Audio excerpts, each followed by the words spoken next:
hid, then reveal it. Duck, we put light to it. If it's hid, then reveal it. Might whip it light to me.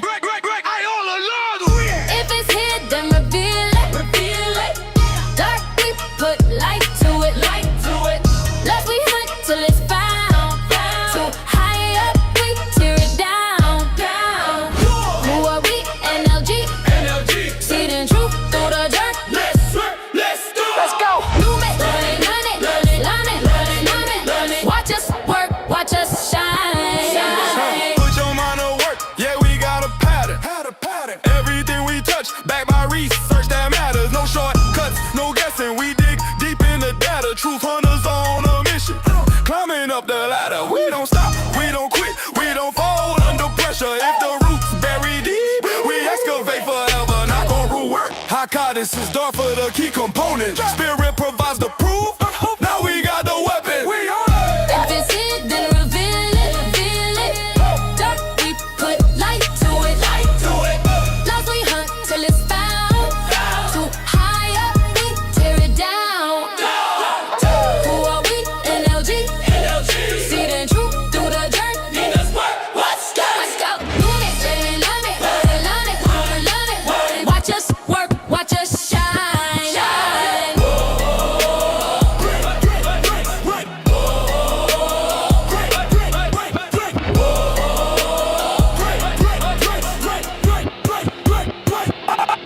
Our voices heard, every frequency we level. Align to the truth, we exposing every devil. Platform activated, seeds planted in the soil. Research is our weapon, dedication is our oil. We in the shadows just to bring things to the light. Wrong gets corrected when we step into the fight. No matter how long we committed to the cause. NLG the movement, yeah, we breaking all the laws. If it's hid, then reveal it. Dark, we put light to it. Lost, we hunt till it's found. Too high up, we tear it down. Who are we? NLG. Seed and truth through the dirt. Let's go. NAOMI'S lab man. Watch us work, watch us shine. Mind of work, that's the motto that we live by. Pattern recognition, see the truth remain a single lie. Research documentation, every fact we verify. Spirit-led investigation, reaching for the most high. Frequency alignment, got the whole team synchronized. Everyone restored when the alignment gets revived. Truth seekers life, we miss this DNA secret. NAOMI'S journey continues every single day. If it's hid, then reveal it. Dark, we put light to it. Lost, we hunt till it's found.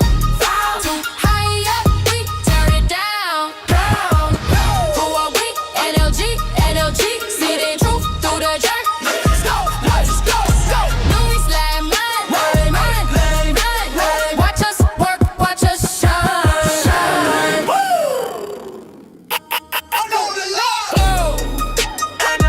NLG, hey. Let's go. NLG, play.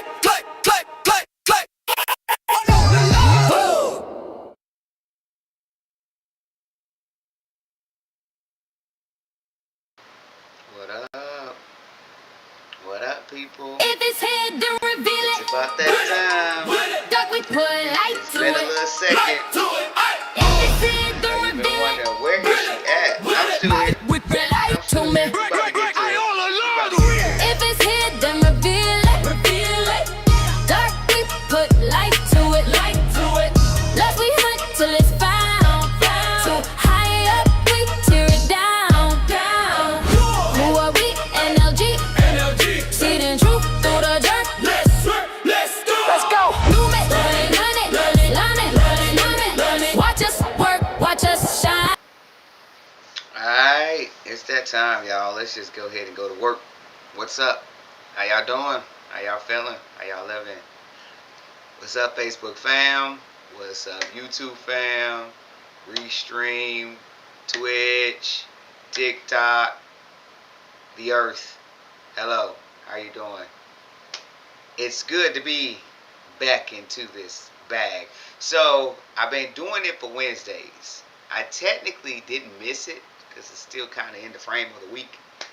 But I have shifted gears. I was going to do it on Thursdays, and I realized that by me pouring out a lot, I am thoroughly exhausted because I also work a 9 to 6. Okay, so because of that, I decided that if I'm going to give it, I got to give it full, and I got to be able to be replenished as well. So I am now dedicating this on Thursdays and or Sundays. Just depends when I want to drop it. If I do it on Thursdays, those are going to be the days that I base it on like requested topics, or if I have a special guest, somebody who wants to appear, want to chop it up with me, I'll dedicate it to those evenings. Outside of that, Sundays is the day, and Sundays will just be posted at random when I'm ready to go live. It's just how it's going to go. But as you know, you can catch everything that I do anywhere, anytime, any day, on YouTube, on Facebook. All my videos are posted. All my streams are posted. All my live activity is posted. But nevertheless, what's up? What's up? What's up? What's up? So, I am wanting to talk. And I'm going to talk, and I'm going to read. Okay? I'm not going to read a lot because a lot of y'all can't handle all that. And plus, I feel like by the time, if I were to read all of this, y'all gonna go to sleep. So what I'm going to do today is read a little bit, tell you where you can read all of it, but I'm going to talk to you from the perspective of who are you. Now this is a different who are you, because I'm about to talk to you all from a perspective of who are you for me. Okay, you're going to understand in a minute. You know, this journey in Yahuwah is an everyday journey. It is an everyday experience. And daily, hourly, secondly, whatever, who the heck is Webster? I have Yahuwah in the forefront, in the back front, in the side front, in the up front, and the down front of my mind, of my life. I'm not even joking. There is not a day that can come through into my win these days, these years, where Yahuwah isn't talked about, thought about, spoken to, admonished, admired, said hello to, conversation have been had, thanksgiving has been expressed, something in studying, something in asking, something in listening, something in receiving, something in giving is going on. That is a everyday thing. It is a real relationship. I am closer to Yahuwah than anything and anyone in my life. Okay? And that's just real. That's just the way it's going to be. That's the way it has to be. So, with that in mind, I wanted to give y'all a perspective of conversation that me and my baby sister, VP, was talking about one day. And I was like, you know what? You just brought some tea to me that I think people need to understand, grasp, and hear. Because I was telling her my story. So, on the week of July 4th, we don't celebrate, well, I don't celebrate holidays. People do. But we were out kayaking. And I was explaining to her about the story. Y'all know him as Moses. Now, in the scriptures, okay, and it does say scriptures, alright, it does say scriptures. In the scriptures, I have read it saying Mosef. I have seen it read that way. But in this book, in the scriptures, the original text is Moshe. So it's spelled M-O-S-H-E-H. Alright, so if you hear me say Moshe, I'm talking about Moses, that you know of, and the Western English language term. Alright, I just want to make sure. Now I'm going to do my best to not get you lost by the original text in here. Okay, when I say original text, I mean the original text as far as I could go back, as far as it's been able to get back to, without using the pictorial view from Paleo Hebrew. Okay, so like a good example of this is like, let me see, because like Yahuwah's name is literally written in its original text in this book. So if you've never seen, like, let me put my thumb there so you know what I'm talking about. You've never seen Yahuwah's name in like real life, like that's what it looks like. So not adding to or taking away from anything in the scriptures. And you'll probably look at this to see a lot of like Y's instead of J's, and all kinds of stuff like that. And that's because I really do like to study and read original text. I really don't like watered down stuff. I really don't like washed down stuff. I like things to be what they are, when they are, how they are. So the more I study, the more I draw closer to like original ideals, original truths, just the baseline, the foundation of things. I adjust. You know what I'm saying? And you should adjust. It helps you wash it and clean out the dirt and the stuff that didn't belong in the first place. You know what I'm saying? You do know that, according to Scripture, Yahuwah is coming back for a perfect, unblemished, cleansed environment. So, got to start with Yahuwah's stuff first and get that cleansed and right and straight and narrow first before all the rest of this could be washed, right? So anyway, we got to talk about Moshe, all right? But with Moshe, I was telling my sister how I've told many people in my life, including my counselor I had at one point, that I don't like the fact that I feel like my life is set up like Moses. Okay? Because, let me give you an understanding of what I'm saying. I feel like I'm a leader by default. Okay? And what do I mean by that? A leader by default meaning people are always following me and asking me and wanting me and needing me and so on and so forth, me. When in fact, if it was up to me, for real, like up to me, I put me here, I chose the womb I wanted to come in, I put the gifts in me, I put the breath of life in me, and I chose my plan, okay? Before I got my mother's womb. I wouldn't have no followers. Nobody would probably know about me at all. I would probably have the best friend idea. The couple I have is what it would be.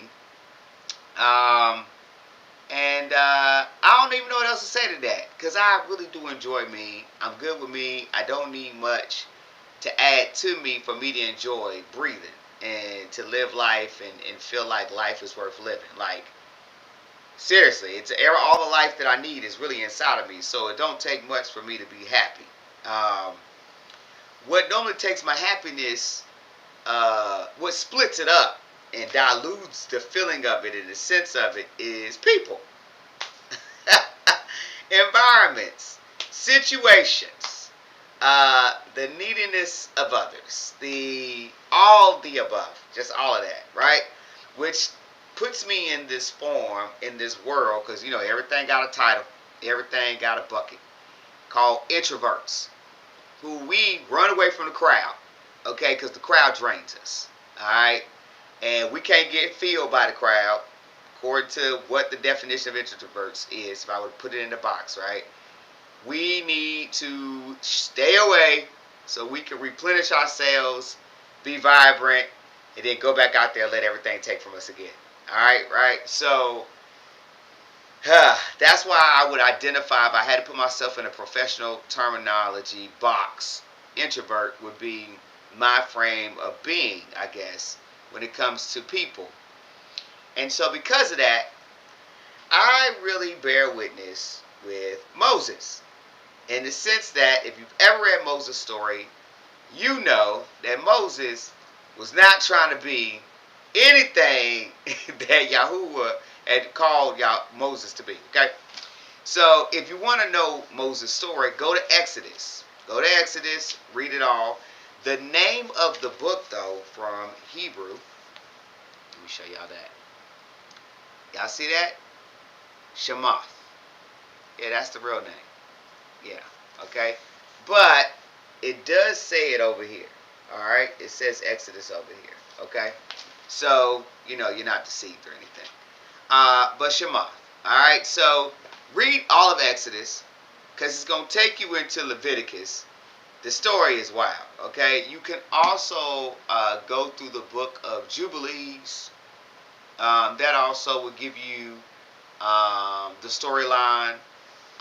Moses was actually the writer of many books, or I would say the experiencer of many books, and someone else written Moshe or Moses' story.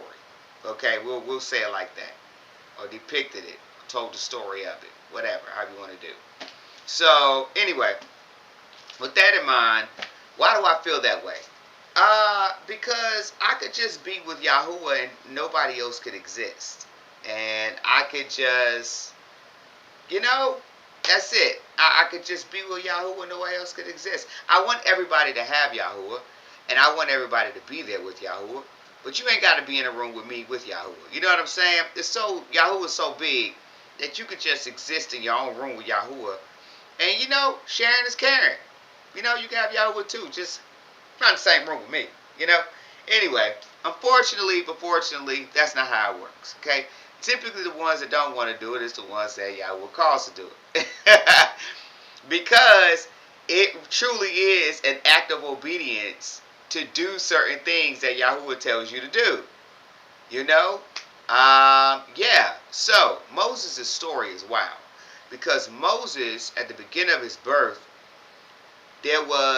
because Moses was aligned with the called, like Yahashua, there was a interesting wave of events of fear from kings about the son of Yahuwah coming into the earth, being king and ruling. And because of that fear, there was many pharaohs, kings, whatever you want to call them, that decided that they were going to kill generations of first sons. All right? Just so happened that Moses got caught up with all the other hundreds of millions of babies in that round of generational killings. And so his mama was like, nah, not my baby. So she made this basket. She put him in the basket as a newborn baby and floated that Negro down the river. Okay? This river, how that baby lived through it, we done seen plenty of stories of baby lived through a lot of stuff, so we know it's possible babies to live through stuff. Babies have been thrown away by parents in garbage cans, been found, lived through it. Babies have been abandoned on street corners, left on steps, middle of the cold, middle of the heat, no food, didn't none eat it, didn't none bite it. There's a lot of stories out there where this story makes sense, okay? When a parent either abandons their child or is they don't feel like they can maintain the cover and protection that child needs because of whatever circumstances, which is what Moses' mom went through. So they put it somewhere where they think this person, this place, this thing can do better with it. Whatever. So Moses was an adopted kid. So to everybody who ever dealt with adoption, Moses' story will absolutely give you some type of relevant presence in the earth. Because regardless of how your start is, doesn't mean that you were forgotten and left hanging by Yah. Alright? So, Moses lands on this river backside of a palace. Go figure. And the queen ended up seeing the baby, or the queen's daughter or some sorts. I gotta read it again. It's been a while since I read the whole story thoroughly. But nevertheless, the woman of royal connection to the king finds the baby, and it's like, yo, we gotta take care of this baby. Mind you, she know her husband out here killing these firstborns, and she know dang on well that this baby floated down this river because somebody was trying to save it.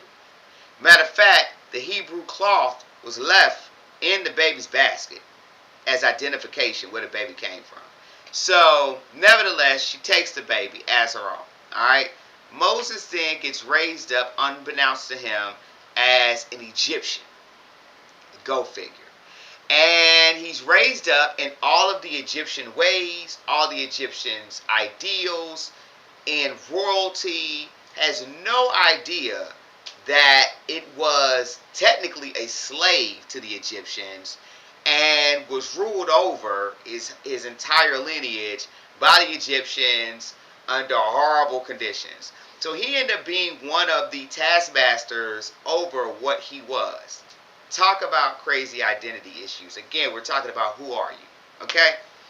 So then, going along the story, this guy is having pretty much an identity crisis in the middle of his life because something in him, as he gets older, he sees one of the taskmasters beating one of the Hebrew slaves erratically, and it pisses him off.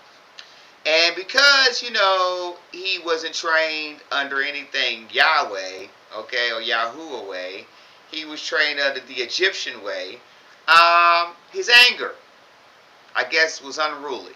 And so, he killed the man. He became a murderer. Alright? And it got found out because he didn't do it in secret. He did it amongst the people. So everybody found out that he was a murderer. People got wind of it.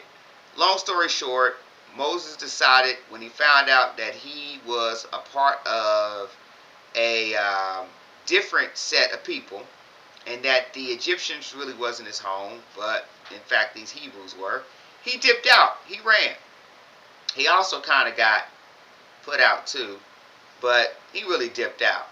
And dipping out, he ended up meeting finally the El of his life, which is Yahuwah. So, of course, in Egyptian ways, they studied multiple gods, multiple beings. They served all kind of deities. They gave offerings to the deities. They built statues and monuments of these deities. So he grew up around gods like Ra and Isis and just all that stuff Egyptian. I actually have back here the Egyptian Book of the Dead.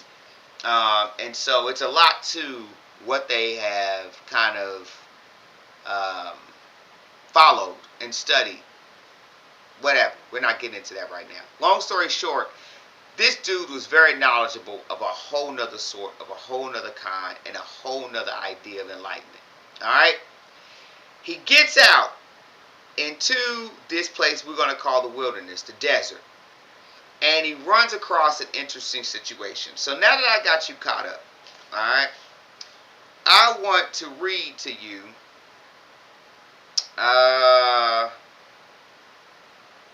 let me read to you at this point, we're going to go to Exodus 3, chapter 3. Again, Shema 3. And I'm just going to read to you what happened when he met Yahuwah. Alright, you all have heard this story. Not going to make it churchy. I just want to bring you to where we are in text. Alright? So, at chapter 3, verse 1. And Moshe was shepherding the flock of Jethro, his father-in-law. So Moses had got out in the wilderness. He done found him a new woman. He got a father-in-law because he done married this girl. And he's out here shepherding and doing his thing. Okay? He's a runaway from this world. The man let him in his house out here in this place. He been chilling for a while. And as he's shepherding, okay, let's go back to it. And Moshe was shepherding the flock of Jethro, his father-in-law, and the priests of Midian. And he led the flock to the back of the wilderness and came to Horeb, the mountain of Elohim. So the mountain of Yah. Elohim is many. We'll talk about that another time. Look up what Elohim means. But he gets to the mountain. Alright, the base of the mountain of Yahuwah. And the messenger of Yahuwah appeared to him in a flame of fire from the midst of a bush. So y'all heard about this story. Moses was talked to by Yahuwah through a burning bush. Alright? And so he looked and saw the bush burning with fire, but the bush was not consumed. Because obviously the bush really wasn't on fire. Yahuwah was appearing in a fire, right, within the bush. Alright? And Moshe said, let me turn aside now and see this great sight. Let me see why this bush does not burn. Alright, we're on verse 4. And Yahuwah saw that he turned aside to see, and Elohim called to him from the midst of the bush and said, Moshe, Moshe. And he said, here am I. And he said, do not come near here. Take off the sandals of your feet, for the place on which you are standing is set apart ground.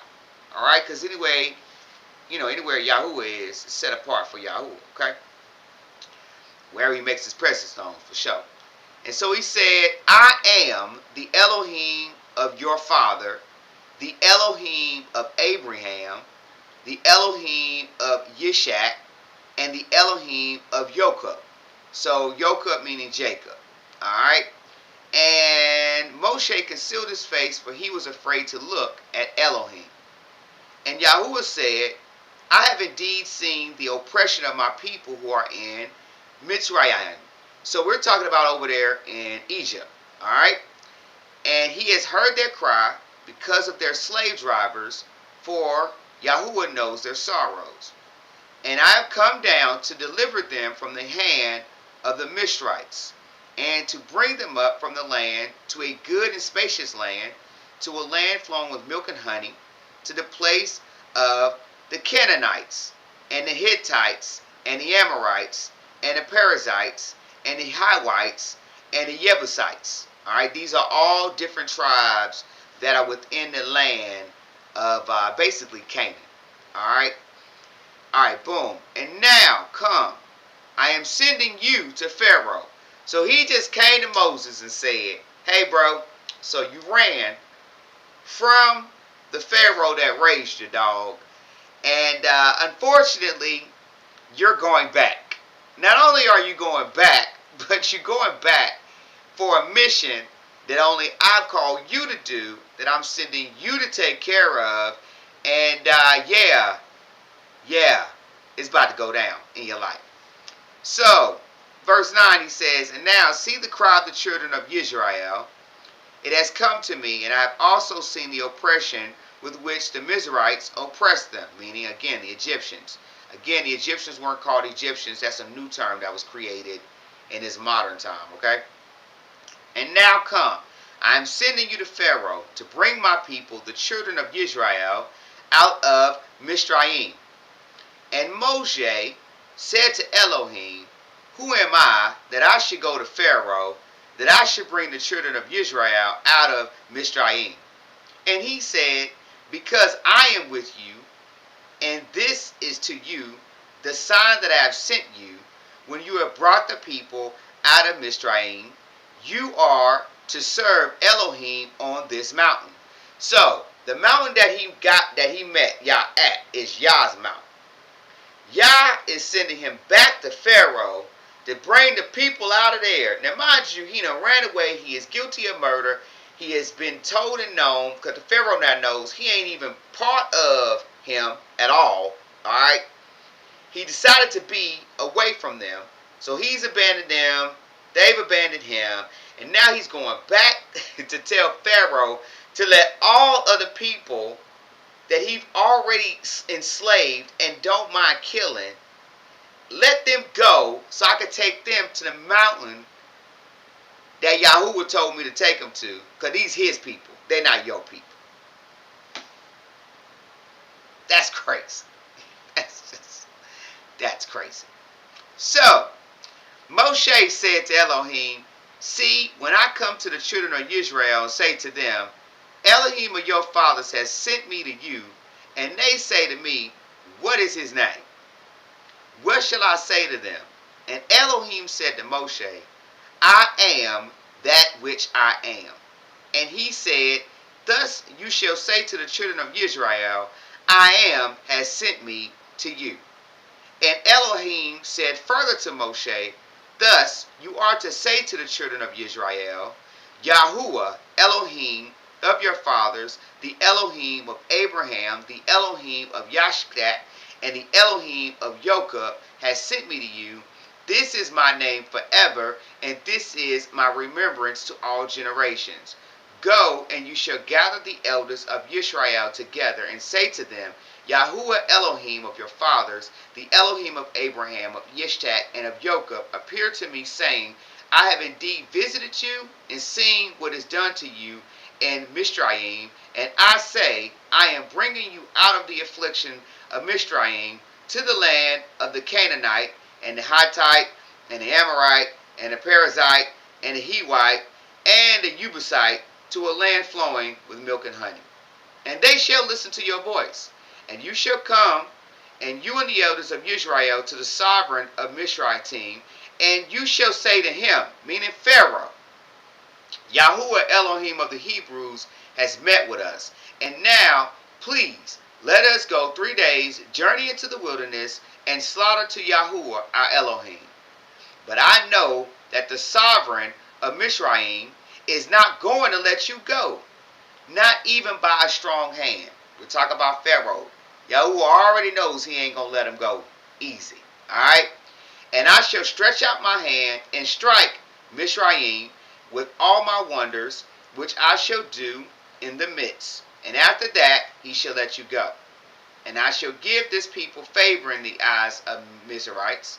And it shall be that when you go, you shall not go empty-handed, but every woman shall ask from her neighbor and from her who sojourns in her house objects of silver, objects of gold, and garments, and you shall put them on your sons and on your daughters, and shall plunder the Mizraimites. And Moshe, we in chapter 4 now. And Moshe answered and said, if they do not believe me, nor listen to my voice, and say, Yahuwah has not appeared to you. And Yahuwah said to him, let me turn this page real quick. What is in your hand? So Yahuwah saying to him, the people ain't going to listen to me, dog. Like, what you talk about, bro? They done seen me be a pharaoh all these years. They know I'm a murderer. Who am I that you calling me? Alright? So he says, what do you want me to do? Yahuwah says to him, what's in your hand, Moses? Moses says, huh? Then he says, a rod. So y'all, right now, Moses is standing in front of Yahuwah, barefoot, with a stick in his hand. I should go upstairs and get my stick so y'all can see it. But nevertheless, I ain't going to get it right now. I should have brought it down. And he said, throw it to the ground. So Moses did. He threw it to the ground. And he threw it to the ground, and it became a serpent. And Moshe fled from it. So he dipped out and ran. From the rod, it turned to a snake. I need y'all to process what's happening at this bush, at this mountain, with Yahuwah, who he's never met, never heard, never spoke to until now. There's a lot going on at the bottom of this mountain. And Yahuwah said to Moses, reach out your hand and seize it by the tail. So he's telling him, grab the bottom of this snake/rod. So he reached out his hand, took a hold of it, and it became a rod in his hand. So that they believe that Yahuwah Elohim of your fathers, of their fathers, the Elohim of Abraham, the Elohim of Yishtach, the Elohim of Jacob has appeared to you. And Yahuwah said to him again, now put your hand in your bosom. And he put his hand in his bosom, and when he took it out, and see, his hand was leprous like snow. And he said, put your hand into your bosom again. So he put his hand into his bosom again and drew it out of his bosom, and see, it was restored like his other flesh. It shall be, if they do not believe you, nor listen to the voice of the first sign, and they shall believe the voice of the latter sign. So basically he was saying to him, let me stop reading, that you see how when you did that sign they ain't listen, and how your sign turned to leprosy. If they don't believe that one, they definitely going to believe the second one, because that's what's going to happen to them. Okay? So basically he was saying, all that you need is with you, Moses. Now go do what I said do. Alright? What that got to do with you, Nate? What that got to do with you, Nate? What does that got to do with you? Are you saying you Moshe? I'm saying I understand Moshe's story. Like many people do. Or maybe they don't. And this gets to the conversation about what me and my sister VP had.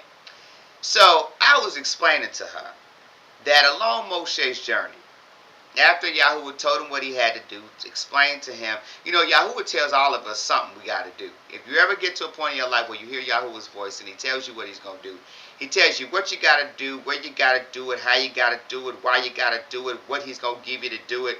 He really does. Not all the time, but when it's a journey he needs to get accomplished, he will tell you that. What he don't tell you is what it's going to feel like and what the objectives are going to be when you run into him. That is all through experience. All of that is on you. Okay? All you know is what he said. So, Moses has to go. As y'all know, plagues hit Egypt. About 10 of them things. Alright? He went, told Moses, let my people go with this rod. And this happened, and this happened, and this happened, and this happened, and this happened. And just like Yahuwah said, Pharaoh ain't trying to let them people go. Why? Because Pharaoh got Egyptians that serve gods, and they got magicians that can do magic and perform just like he can through spiritual arts and witchcraft. Alright? Spiritual craft. Alright, we're going to call it that. I don't want to offend nobody who's a witch and stuff. But that's what it is. So he does all this stuff, this magic, and they say, that's magic, we can do it too. So they're doing what he did. They're figuring out, he turned the blood into water. This is what he did, Pharaoh. He did this. Alright, I got people on the stream, so I'm about to let people in on this stream real quick. I got people on the stream, I want to let people in real quick. Let me just turn this off real quick. Hold on. I hear an echo. Oh, alright, that works. Oh, because VP listening on the screen. What's up, VP? What's up, Kelly Diva? So now, Hey, girl. but you got to turn your TV down. It's echoing when you talking. Not right now. So next thing you know, this Moses guy gets to the last thing, which is what Moses did. I mean, not Moses. What what's his name? Pharaoh did. His dad, which is kill all the firstborns, right? This is where the story started, okay? Because you see, vengeance is Yahuwah's, okay? So what Moses didn't realize was that Yahuwah was vindicating him. Because the same thing that made him get abandoned by his mama and all the little sons that died when he was first born, Yahuwah reversed that curse and put it on Pharaoh's head and did that very thing to Pharaoh's sons and all the firstborn in the land. Not only did he do that, but then he protected his people because Moses decided to obey Yahuwah.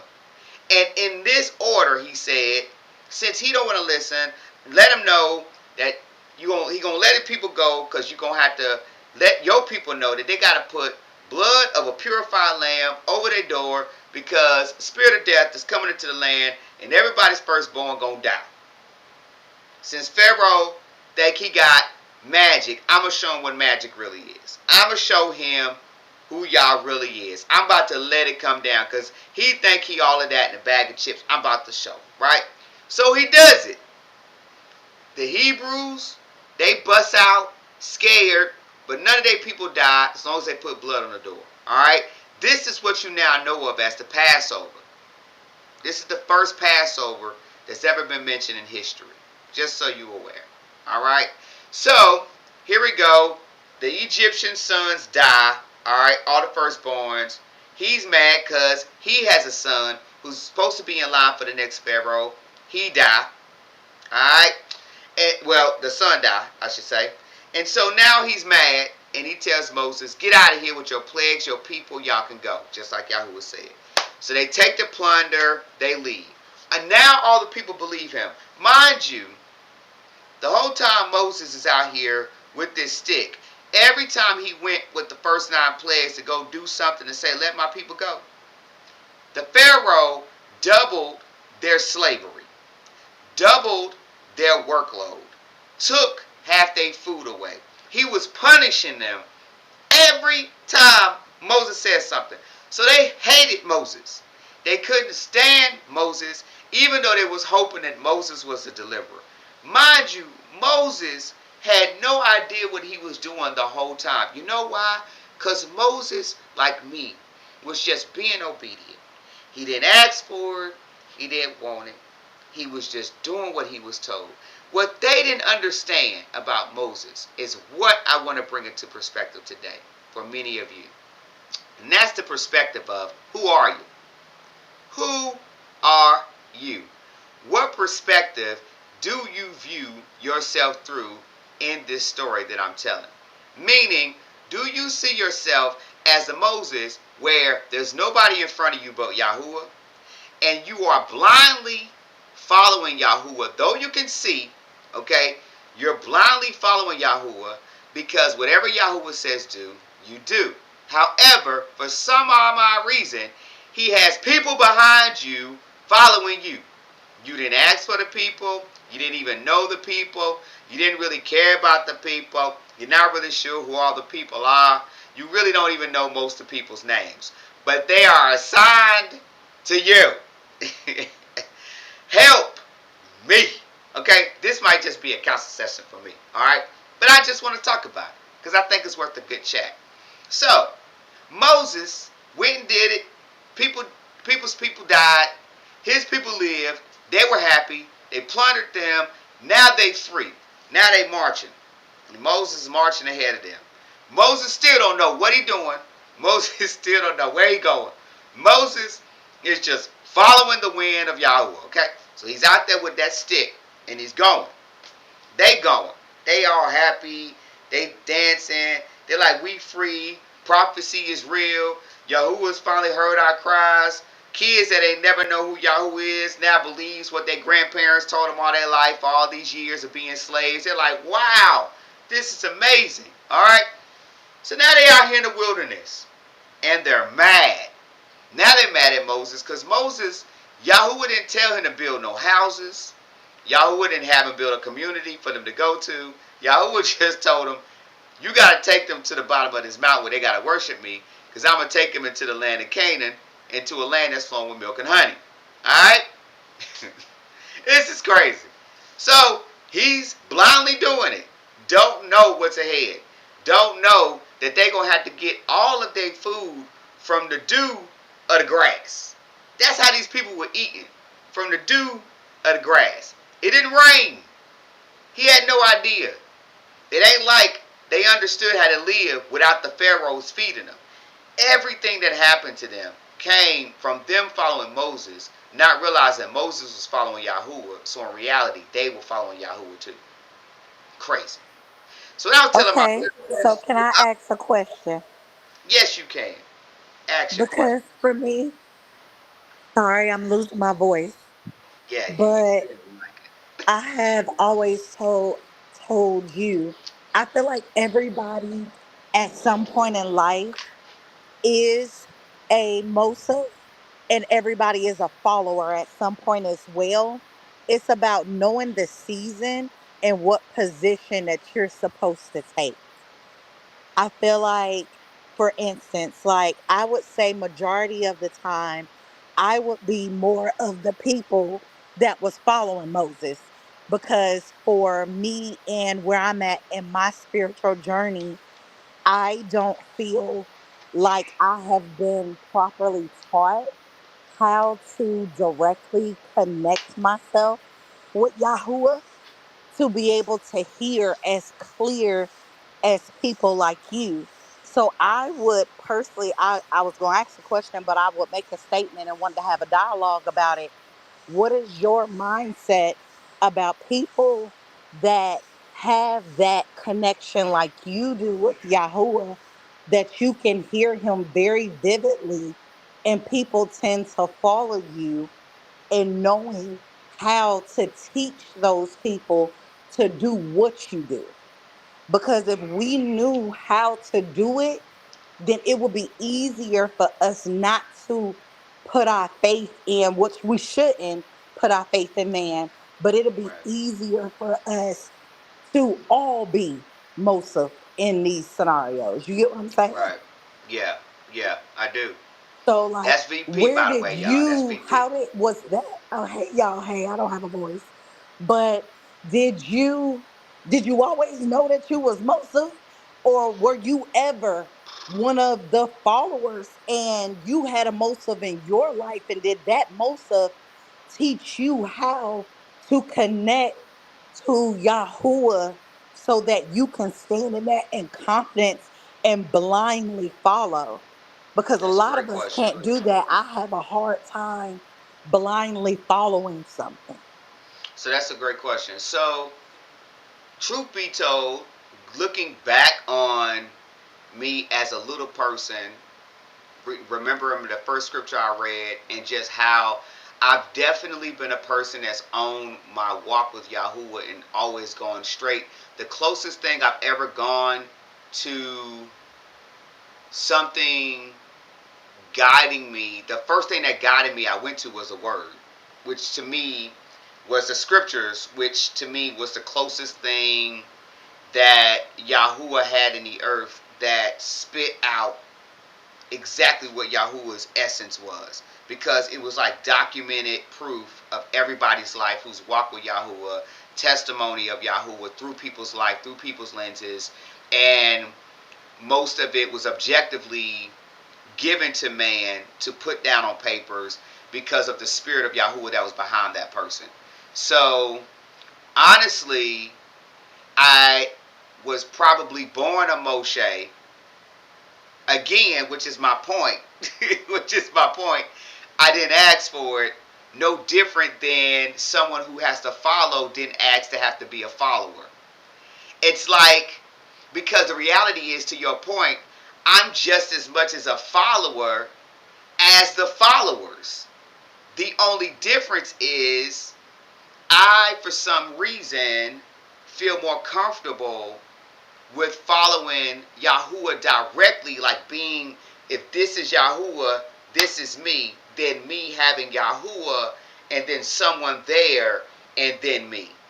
Because of the idea of delusion.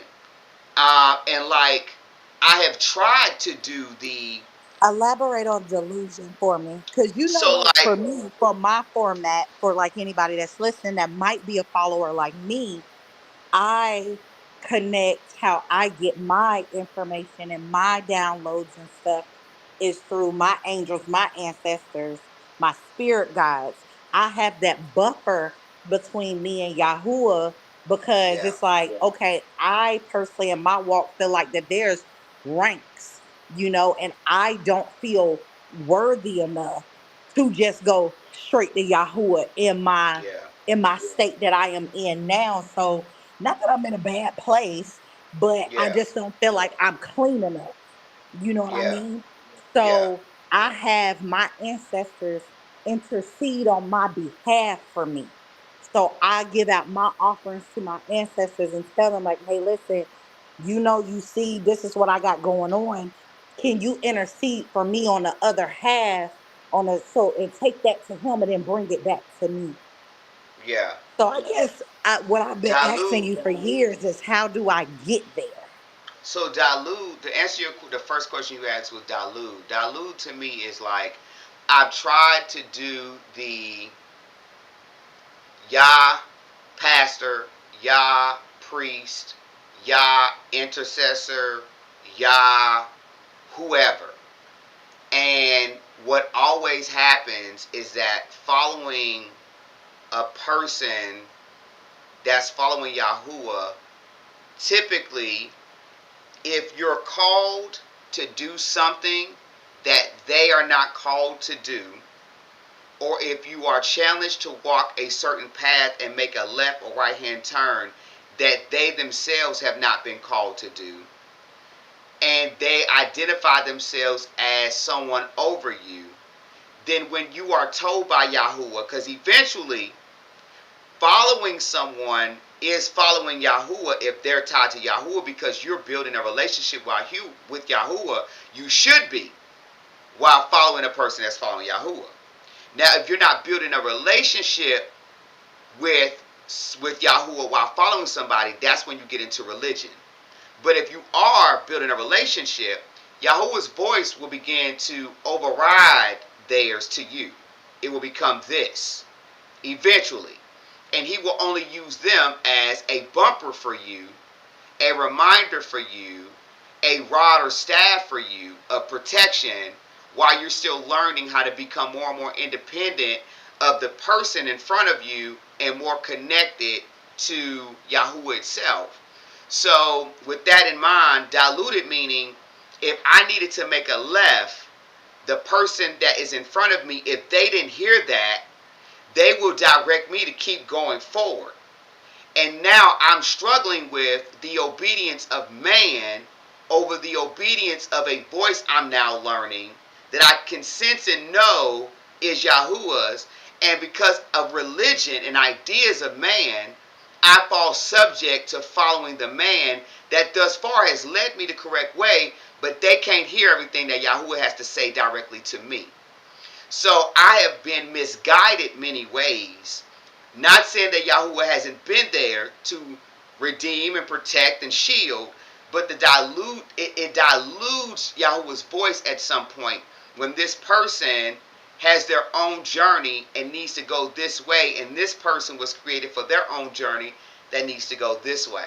And so, for me, I would say, if I were to tell someone, how do you do it? The first thing is not being fearful of knowing that Yahuwah is Yahuwah, and that Yahuwah truly, with Yahuwah's being, breath, life, form, hands, everything, essence, made you just like he made his amazing son Yahashua, or any other person that's ever been created. That you are just as much in value and idea and revelation and love. You weigh that much in Yahuwah's heart like Yahashua. There's a lot of people that can't process that. And in their mind, just now hearing that, I just blaspheme. In their mind, it's like, how can Yeah, I I'm weigh one of those people. at I the can't weight? process that. Right. And it's that comes through relationship.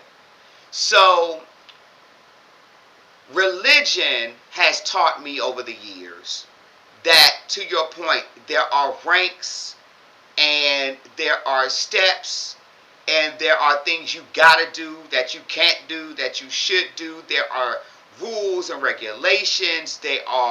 And don't get me wrong, there are principles that you should follow. But in relationship with Yahuwah versus religion, relationship is based on obedience.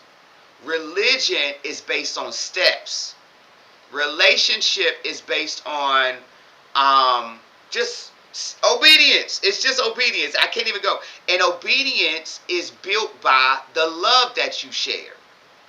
And the weight of your obedience is based on the love that you share. Religion, you don't need love. And religion, you don't need obedience. Religion, all you have to do is the right thing, the correct step, have the right recipe, do the thing that relationship created. But religion don't get relationship results. Religion don't get relationship peace. Religion don't get relationship confidence. Religion don't build relational ears, relational sight, relational connection. So then you find you and someone else can do the exact same thing, but because they have a relationship with Yahuwah, they get the results. And because you did the thing, but you have religion, you don't get it. Because Yahuwah isn't connected to a person through what you do as much as he connected to you by who you are. Again, that's why this is, who are you? That's good. That's good because I can say when we were in church and the pastor would always say, make sure that you pay your 10%, God loves a cheerful giver and all this other stuff. And I would see other people, and I religiously during this time of my life paid my tithes. Yeah, And I would see other people have a certain level of increase in their life that I feel like that I wasn't getting. And I think yeah. I was just doing the steps. And at some point, I can definitely attest to that. That's what Me made too. I've me been there. denounce religion in the first place because I said I'm doing all of the steps and I still don't feel it ain't even a feeling. I'm not connected Yeah. until I stepped out of that umbrella. Now I am more connected. However, what would you say? And then I'll shut up for a second and let You good. Callie Diva talk. Pookie got something to say Um, too. Yeah. what would I you mean, say to Callie got people? something to That's say. boo I read it. butt. Yeah, What I would heard. I you was reading. say? It said Pookie. What would you say to people who either is fearful of coming out of the religious umbrella to Mm, find who they are, or people yeah. who don't even have that issue with religion?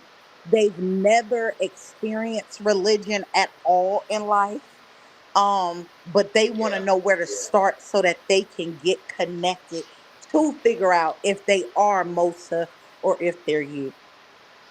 So you asked a few questions. I would say, all right, to the people who are stuck in religion, this is you're in a mosque, you're in a church, you're in a temple, you're in Jehovah's Witness, you're in a group that has walls, perimeters, and if you go out those lines, you're in trouble. That's who I'm talking to. Whatever group you're in. Number one, I'll say this: you are going to have to change your mind about how you see Yahuwah,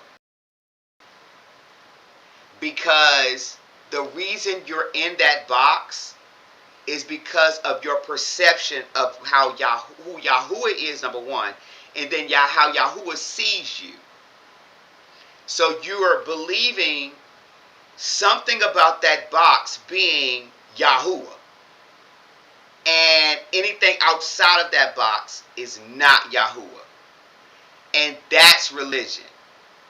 Religion starts with you knowing Yahuwah is I am. Okay? What is I am? I am that I am. Okay? What is that to you? I am will have to reveal that to you. But you have to go with the open heart of there is no boxes. There are no lines. There are no perimeters in my ability to be with Yahuwah and Yahuwah to be with me.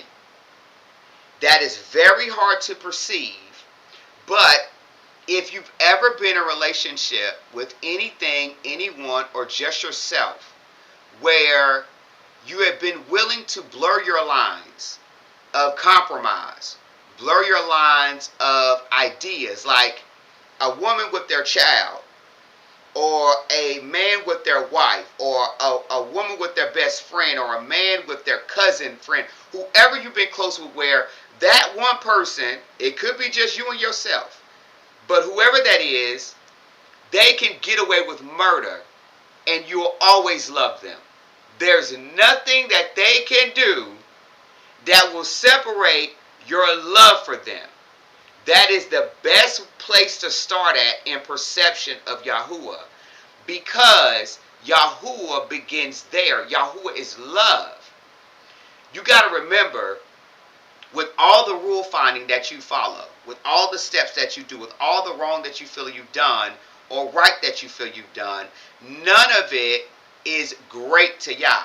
And it has anything to do with Yah's relationship and love for you. Has no bearing on if Yahuwah loves you or not. Whether you spit in Yahuwah's face or not, Yahuwah still loves you. Yahuwah does not have a love like man, where it can fail and it can fall short. Yahuwah's love is beyond unconditional. It just is, because Yahuwah is love. So with that in mind, your idea of Yahuwah has to change first. So I would say that's the first thing. Then number two, believing that Yahuwah is what Yahuwah says Yahuwah is, which is I am that I am. I am what I am. I am whatever I say I am. Because that's the beginning of wisdom. That's the beginning of knowledge. That's the beginning of understanding, or understanding for those who understand that term, or overstanding. That's the beginning of standing in Yahuwah, period. Know that Yahuwah is I am that I am. Then know that and reverence that, and now you can get the information, the revelation of Yahuwah. But without that, you will not reverence Yahuwah as who Yahuwah really is, so Yahuwah cannot truly reveal itself to you. It is so hard for Yahuwah to do that, because you have to first believe Yahuwah is to be able to see that Yahuwah is. So that's the first step. That goes for anyone in religion or never experiencing it. You are like a free bird already. You're like, hey, I talk to the trees, I talk to the wind, I just exist. Or you're atheist. At the end of, you have to, it all goes back to, you have to know that Yahuwah is I am that I am. Yahuwah is love.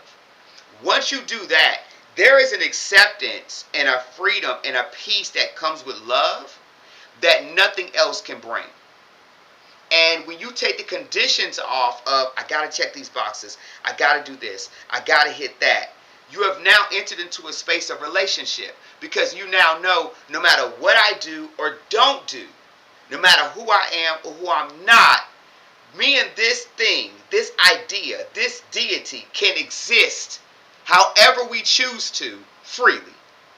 So if that's in I'm angry because I don't want to do what Yahuwah said, or I'm happy because I did what Yahuwah said, Yahuwah still loves me the same. Yahuwah still my friend. Yahuwah still my everything. Yahuwah still protects me. Yahuwah still got my back. Yahuwah still gonna look for me left and right. Within the relationship, when you grow in relationship with anybody, you learn them, you begin to like grasp what they like, what they don't like, meaning let me break it down to like layman's terms. If I'm in a relationship with you, sis, and I see my sister, can't stand the color red, but she loves the color yellow. And she hates the smell of boo-boo, but loves the smell of blossoms. If I am growing in a relationship where I want to be around you and I want you to be happy about certain things with me, or I just want you to just have a smile on your face, I'm going to do things that I know you like because I know these things about you. So it may start with a color and a smell where I'm coming to wear yellow, I never wear red, and I always smell like blossoms, and I always make sure I don't smell like boo-boo. Because I want to be a delight to you. I want to put a smile on your face. And what that does, it builds the relationship up of trust, of come on in, of wow, this person respects me, they really care. It's the exchange of information, and in that it gives you more information. You get to go into more rooms because trust is being created, love is being shared, information exchange is all over the place. You're becoming more open, they're becoming more open, and there's a place of revealing that happens and experiences that happens. That doesn't mean that has nothing to do with you have other siblings, but my relationship with you, if I decide to wear yellow and blossoms, all the other siblings could never do that. So our relationship will blossom and grow. You will say, well, you can come in my room because you always smell good and you got on my favorite color. But you may tell the rest of them, hey, y'all can stay in the living room, but y'all can't go no further in my house. Because of the delightfulness and the exchange of love and the respect that I brought. I become the gift to you, not just because of what I wear, not because of how I smell, but because I'm willing to do things to brighten your day and to show you that I love you and to show you that I see you and to let you know I want to be closer to you. I want to be in your other rooms. I don't want to be something that you shun away. I don't want to be something that you don't like to smell or don't like to see. Because it's not us that Yahuwah turns away. It's sometimes he don't like that color. And because he don't like the color and you still want to wear it and you know that's the color he don't like, or maybe you don't, but you haven't grown to get to know him that way yet. He shuns the color, so therefore he shuns you, so you think, but he doesn't. It's the color. And a lot of people, because of religion tells you don't wear the color. And so you don't wear the color and then you sit there and wait. But you don't know why you're not wearing the color. So you never get no further with Yahuwah. When in fact, if you would just get to know Yahuwah, Yahuwah would tell you, I really don't like that color. And then you go, really? And if you love Yahuwah, you'll go, what color do you like? And Yahuwah says, I like blue. And you're like, well, what color blue do you like? And then Yahuwah's like, sapphire.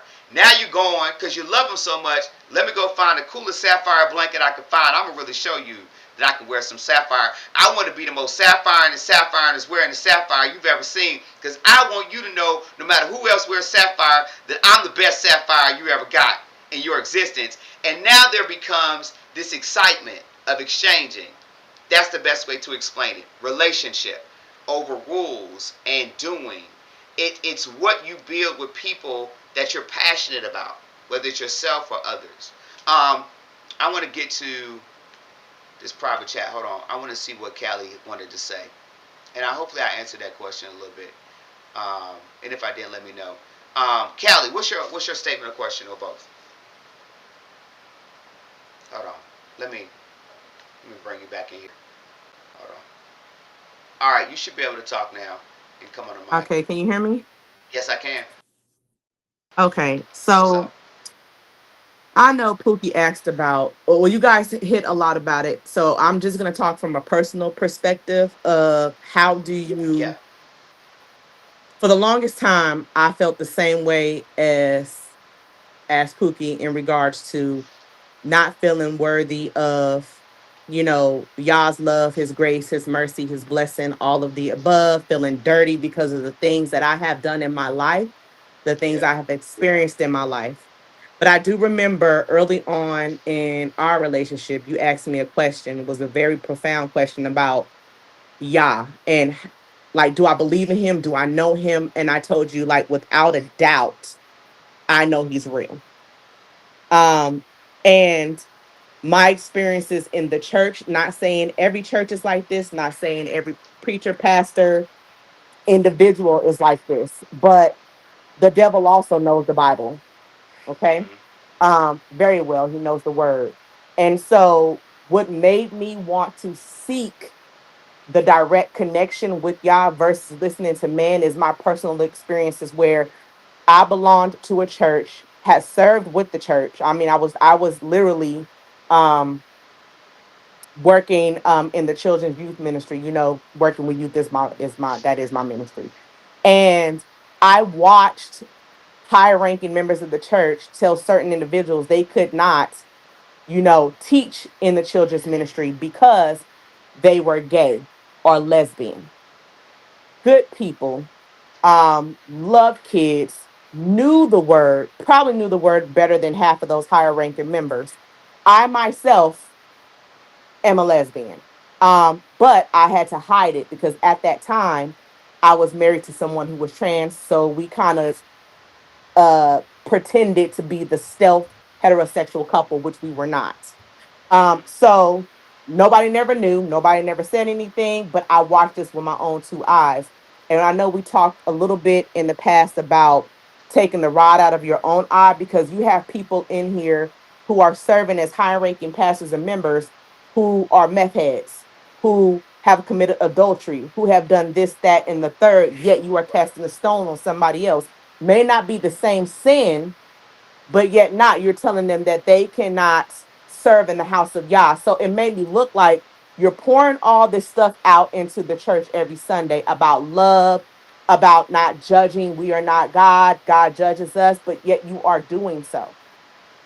So much so into my past relationship. I, of course, divorced, but in my past relationship, the church actually went and sent somebody to research my ex, what they were doing because they were taken off from serving in ministry because they were getting surgeries.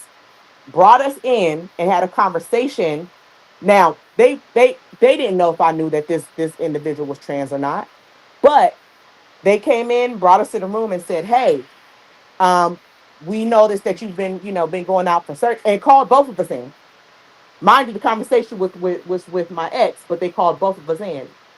Hey, notice you guys, you're leaving for surgery a lot, and Toy is here, in the ministry, and we found out that you're having sex change surgery. I mean, it was just a whole thing, and all I kept thinking to myself is, number one, what if I didn't know? I knew. Two, you could have broke up a marriage. Three, we have kids, so what's gonna happen to them if this gets out? It was a whole lot to it.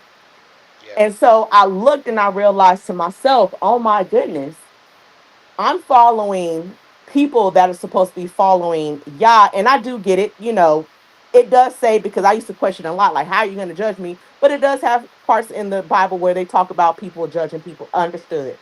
But if you have not taken the rod out of your eye, how dare you? And so Yeah. then I knew that I cannot put 110% of all of my belief in man. I have to Right. go directly to the word. That's number one. Number two, we talked about the same scriptures. It didn't change. Like the things I'm reading now for myself, I'm like, oh wow, what? It's things that you've said in your podcast. I'm like, wait, what? Wait, like I never knew Yahoo. I mean, that Jesus was not a chat. Like just something so simple. You know what I mean? That Yeah. to others may be funny, but I'm really like, oh my God, what do you mean? Like it's things I don't know. So I Yeah. had to seek for myself. And then how I know that I need to have a direct correct connection with Yah and not have a filter. I understand there's a place for people who are intercessors, but I need him to talk to me, because when I look back at my life, when you asked me that question about, do you know Yah? Yeah. And I realize his favor on my life, his presence in my life, his protection in my life, his provision in my life, the peace he is giving me now, and then his work in shaping me in his purpose. Like, I could have been dead 6 feet under several times. I'm yet still here. I have been homeless. I have been beat. I have been molested. I have been raped. I have been, you name it. I have been hit with a car. You name it has been done to me, but yet I'm still here. So it's like, okay, yeah, this nothing but Yah. Now he never said clear in James 1:12 and clear in Matthew 5:45. He never said that we're not gonna have. Can you guys still hear me? Can y'all hear me? Yeah, we can still hear you. Okay, sorry. He never said that we will not walk this earth without trials and tribulations. But yet he also said those who persevere, those who believe in them will be blessed. You know what I mean? So it's like, all this happened, yes. And for so long in my life, I used to like, yeah, why me? Why did this happen to me? Oh my God, like, what did I just was born.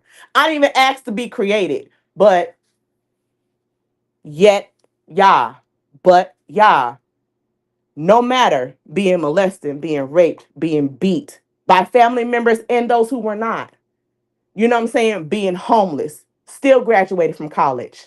Nobody there. Y'all walk with me across that stage. You understand what I'm saying? Being in abusive relationships, being down, being degraded, but yet y'all allow me to still eat. I know it was him. It was nothing. It couldn't be nothing or nobody else. You know what I mean? Like, that was him. When I was younger, living at my grandmother's house, and a guy was coming in to rob us, but yet he got turned away. That was nothing but Yah. I could have been dead. So it's like, I had to really sit with myself, and it wasn't really into my late 30s, early 40s, which I'm still in my early 40s, but where I was like, I knew he was there, but taking it into perspective of, that's direct contact with him. That's not a filter through somebody else. So when I listen to these people talk about Yah, talk about this, talk about that, unfortunately, and this may be a wrong perspective to take, I take a lot of that with a grain of salt. I got to read it for myself. I need his words to speak to me for me. I need to understand. And then that actually helped me to kind of have a third eye to see who's really for him and who's really just speaking the word blindly. Like you, Naomi, are very anointed, and you can tell you're anointed. You have a discernment out of this world. There is things you have said to me that I've seen come true. It's Yeah. crazy, And so, again, through my experiences, because of my direct connection to Yah and talking to him and allowing me to see, he's allowed me to see who's pulling a wool over my eyes and who's for real. Yeah. Yeah. I So think that Yeah, I it's a think lot. that the biggest piece, and to even taking from what you just said and telling your story, piece there, and what got you to the point of wanting to go see Yah for yourself. It's sad to say that a lot of us have had to experience betrayal of self, depending on man, to learn that the way to really knowing what relationship is like and wanting to be connected to Yah for ourselves, it's had to come through trial and tribulation. But I also believe that Yahuwah uses that as a tool and an opportunity while protecting a lot of us to have us hunger and thirst for Yahuwah from a pure place and not from a religious place and not from a place of dependency or codependency. I do believe, because scriptures are very clear. Yahuwah says his people, the world dies in sin. Okay? And that's a whole topic from another day, what sin really is. And I will get to that one day. That's not today. But those who have accepted Yahuwah as El, the supreme being, the supreme God. There is no other God above Yahuwah. There is no other deity that reigns over the original I am. For those who have accepted that as truth, okay? Wherever you are in your identity of naming that idea, of naming Yahuwah's deity in your life, whatever you've created, you know for a fact that that is true. Them that are Yahuwah's for real, okay? He says his people, they died for a lack of knowledge. Remember what I said to VP when she asked, how do I connect with Yahuwah directly? First, there's the acknowledgement of Yahuwah being I am. I'm going to read you all some scripture real quick so that you all don't think I'm just talking out of my own vessel. But truly, he says again, Yahuwah says, his people die from a lack of knowledge, okay, and understanding, all right? So how do you get knowledge? How do you get understanding? Go to Mishlei, which is Proverbs. Show y'all that. Hold on. Let me make sure y'all can see it. I want y'all to see it. I think seeing is believing for many these days, all right, especially with AI. All right, this is Proverbs. All right, the Proverbs of Shlomo, which is Solomon. All right, that's what everybody knows, Solomon.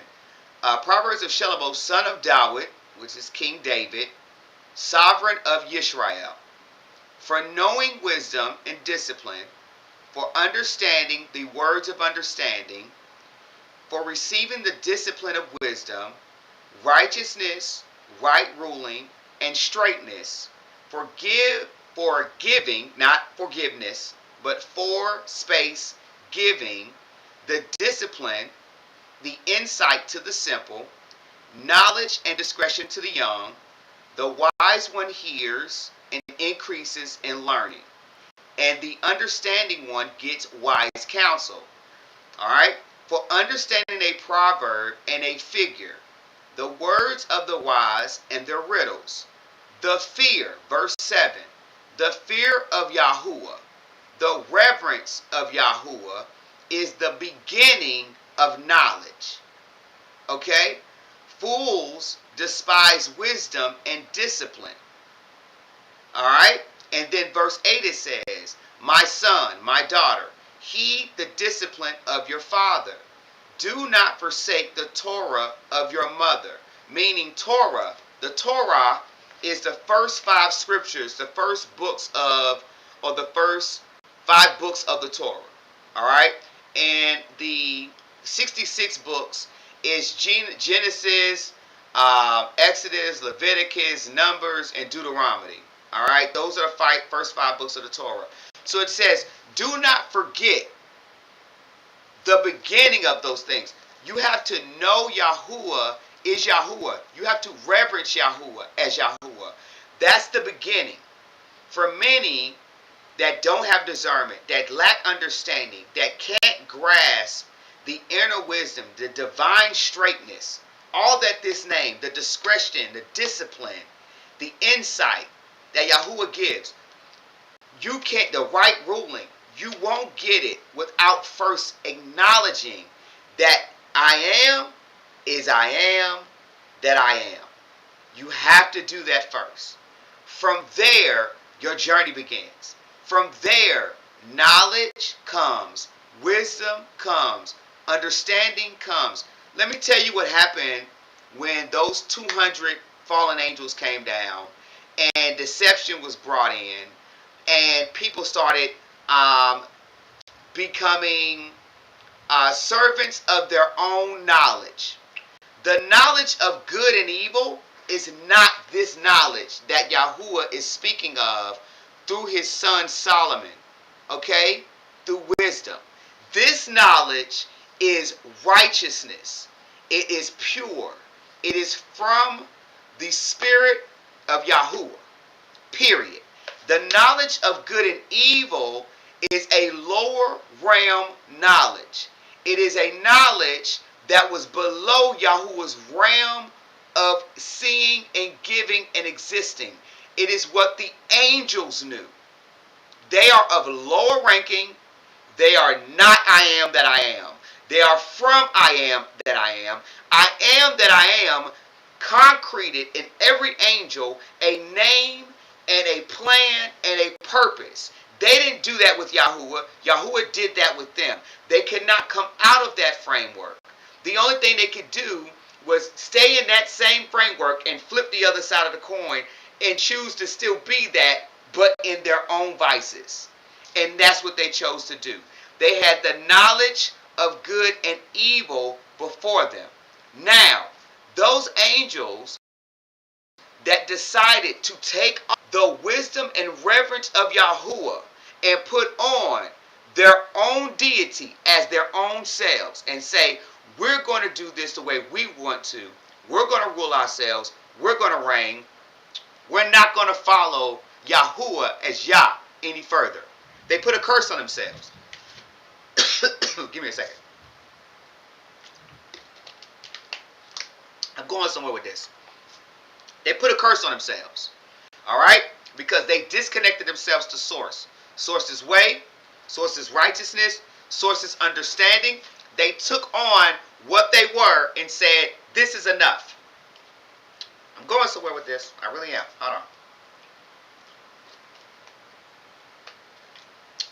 I'm trying to show y'all how humanity is and why the disconnect is so hard for many, but not all. When you take on the fallen angel's idea that you are it, okay, and you don't need to connect to Yahuwah to be with Yahuwah, you break the bond. You destroy the yoke that connected you to. You are no longer in right standing with Yahuwah. You are in your own standing. You're on the other side of the coin. Okay? You still need Yahuwah to breathe. You still need Yahuwah to think. But you have chosen not to let that be the source of how you think, of how you breathe, of how you function, of how you live, of how you prosper, of how you do relationships. You decided you're going to do what the fallen angels did. The knowledge of just good and evil has nothing to do with righteousness. Yahuwah never wanted us to have a lower realm of thinking and functioning, and that wasn't it. That wasn't for us. When Yahuwah created us in the image of Elohim, look up what Elohim means. Okay, that's what we was created in. It was of a higher deity. It was Yahuwah's spirit. Yahuwah's spirit wanted to be with us, and us were supposed to want to be with Yahuwah. Nothing more, nothing less. Okay? But Yahuwah has something called choice. We were made after Yahuwah's image, Yahuwah's likeness. So that comes with it. There was a rule. But it wasn't without, like, we could touch it. We could see it. It was within the framework. It existed. We had a choice. Do we want to stay with Yahuwah's spirit of knowledge and understanding and community, commune and be within love and dwell, or do we want something other than that? There was a deceiver, Gadriel, that went to Eve and deceived Eve into believing that the knowledge of good and evil was better than the knowledge she already had. And because of that, she decided to become like them, the fallen ones, and take on good and evil, a lower realm of thinking, and now function in a lower dimension that has nothing to do with being connected to Yahuwah. Hence the fall of man. The fall of man happened when man decided to follow the fall or the fallen ones of the heavens. We hadn't fallen yet. The angels, them 200 did. We took on their likeness. And then we kept grabbing from a lower realm of understanding when we could have just stayed connected to the source and had it ever flowing and everlasting. And so now you got 200 different ways to do a thing when in fact all you needed was Yahuwah to be the thing. You didn't need to have to do all this divination and all of these devices and all of these patterns and all of these rules and regulations. You didn't need that. You do now when you're in the lower realm. Alright? And I might have lost some of you all. Read Jubilees. Please, go read Jubilees so you can grasp the story I just told you. There's a lot that the church has not taught because legally they cannot without getting shut down at some point because of the truth. And that is factual. And if they got taxes, or if they're not taxed, I should say, under the government, they are led by them. Remember, Caesar said, taxes fall here. Christ said, for those who need to pay taxes, give Caesar's what's Caesar's and what's Yah's, give what's Yah. If the church belonged to Yah, they would not have to fall under the jurisdiction of Caesar. Now, I'll let that rest where it may, but understand that Rome, man, I could go somewhere. I'm not. Let me just stay here. To be connected to Yahuwah requires you to go above the realm of the knowledge of good and evil. It requires you to acknowledge that Yahuwah by itself, back to what VP said, and this is no slight to anyone. I respect my sister dearly, okay, 100%. But she knows I believe in the source 100%. There is nothing that rules over my life but the source. There is nothing that has dominion and the ability to do better for me than the source.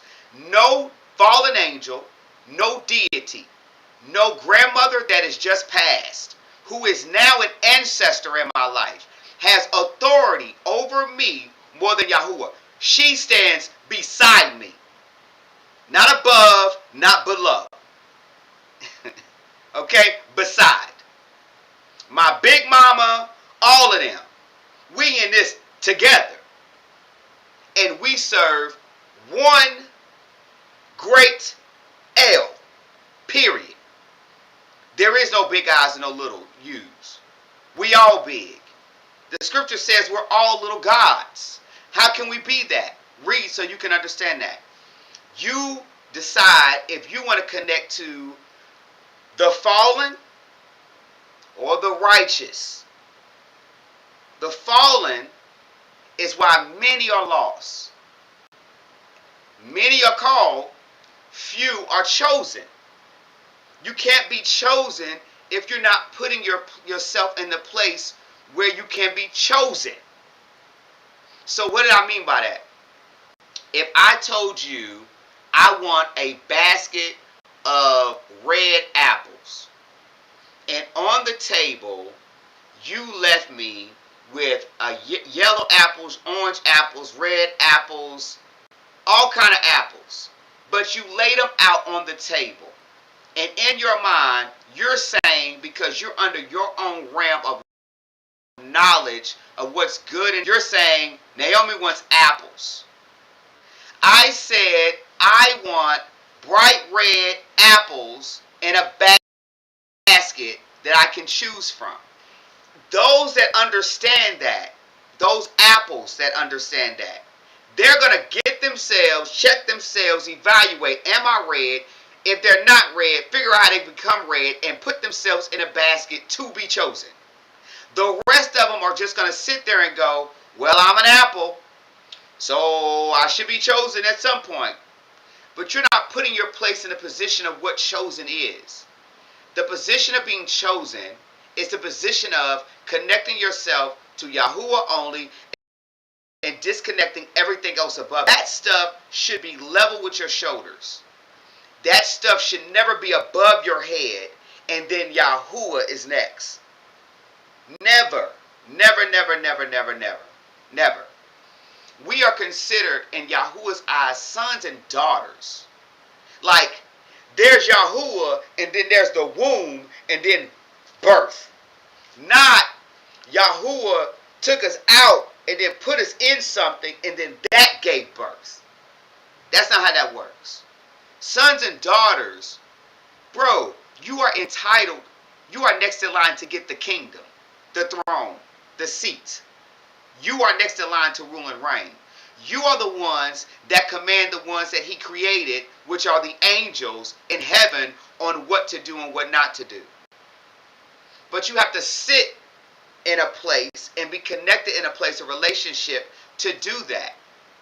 And all that you do has to be aligned with what Yahuwah told you to do. Yahushua taught us very clear. He was very clear about what he did. He said, I never did anything save Yahuwah did it, unless I seen Yahuwah say it, unless y'all seen Yahuwah tell me to. He was like, anything that y'all see me do, I seen Yahuwah do it. Anything Yahuwah told me to say it. Anywhere I go is because Yahuwah tells me to go.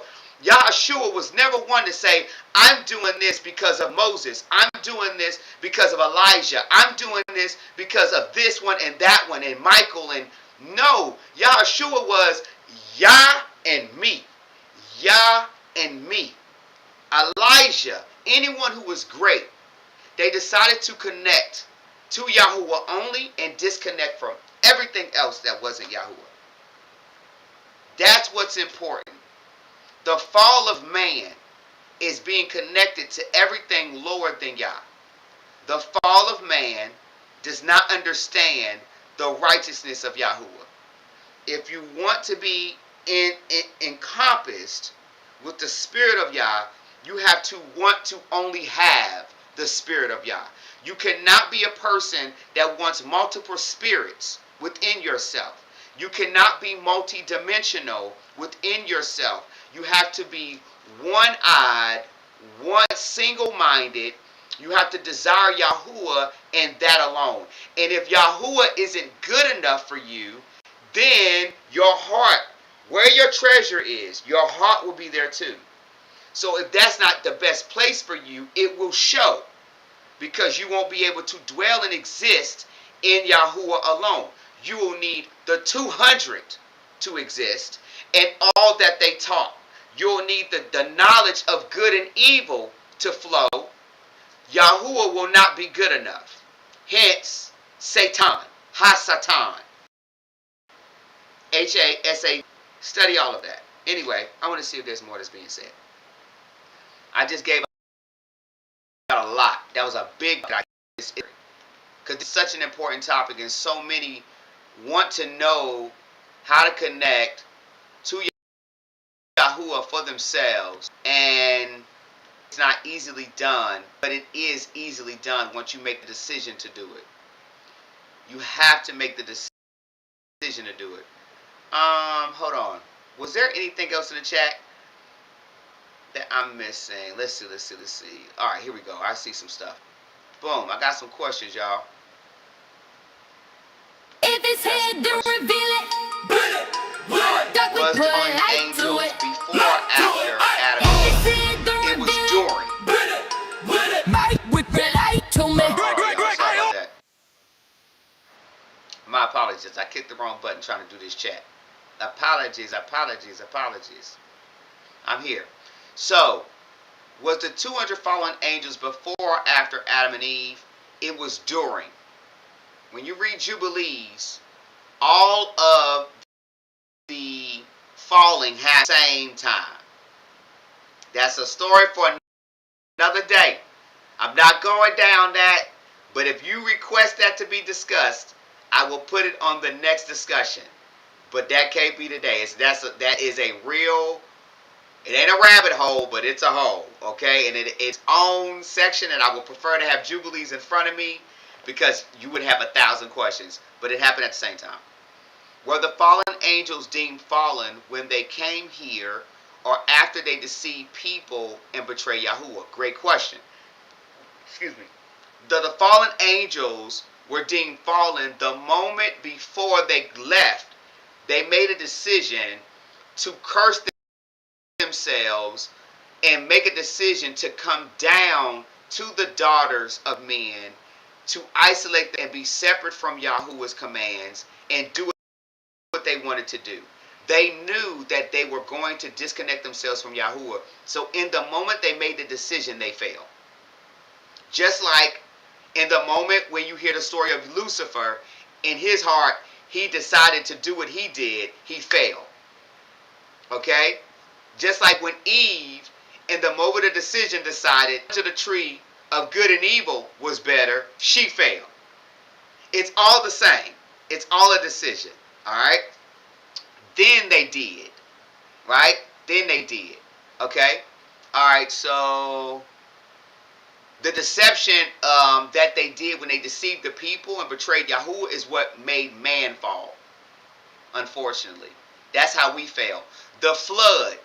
When I talked about the flood in the first part of the history of us, the flood came because of 100 angels that came down to teach us all of the evil that they taught us. That's why the flood came. Alright, question 1. Was the 200 fallen angels... Oh, you already did that. You already did that. Another next level. What?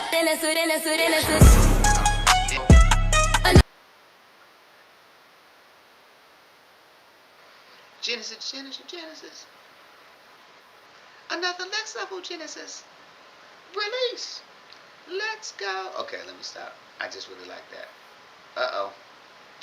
Alright, I got 20% on my battery. Did I bring my...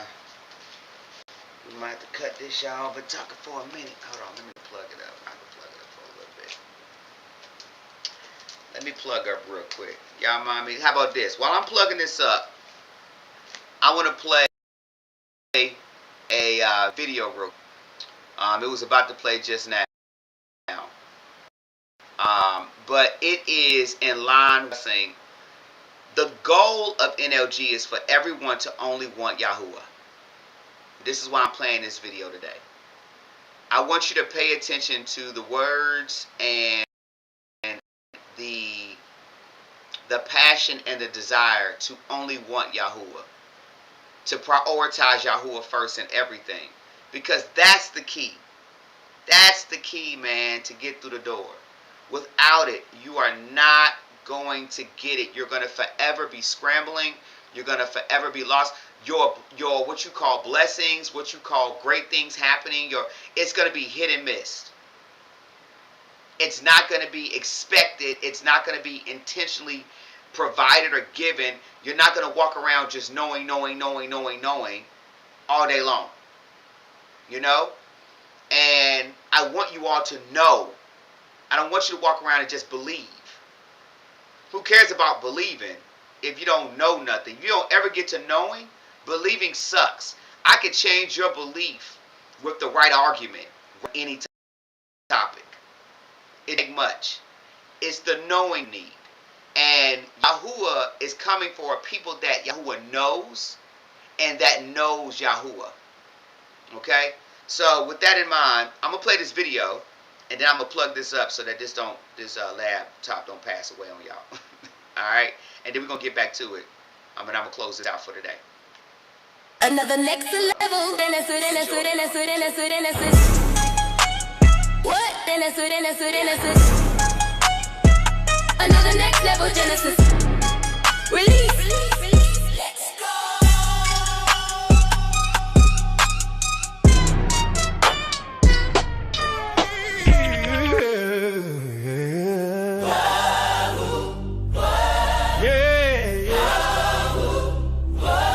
Give me you. All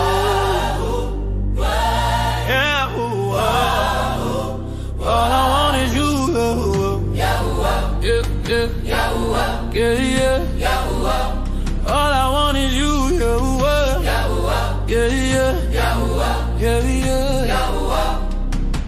There's no one who's greater, no one more clever. None, nothing, not a thing compares with you. Yeah. Not the sun, not the stars, not a human, not even now.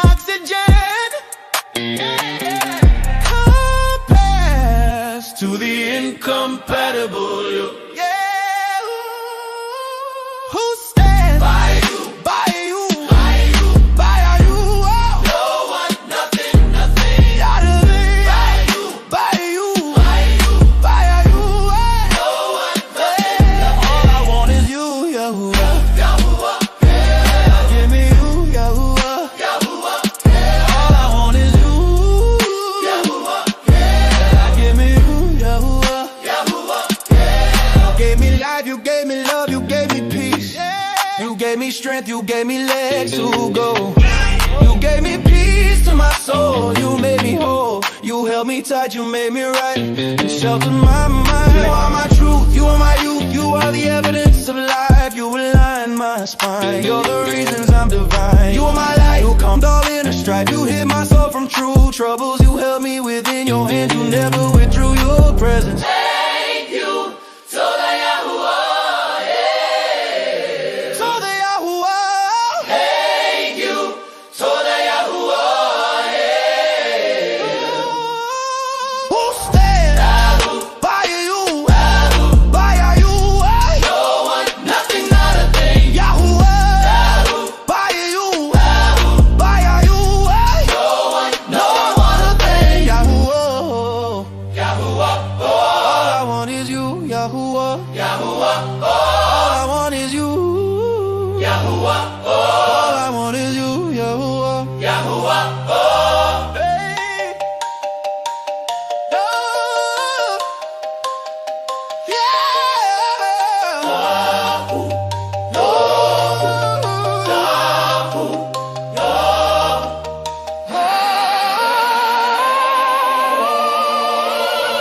Who stands by you? By you? No one, by you? By you? By you? No one, nothing, not a thing. Hey.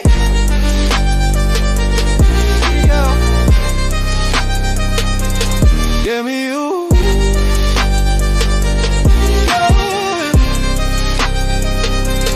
Yeah, yeah.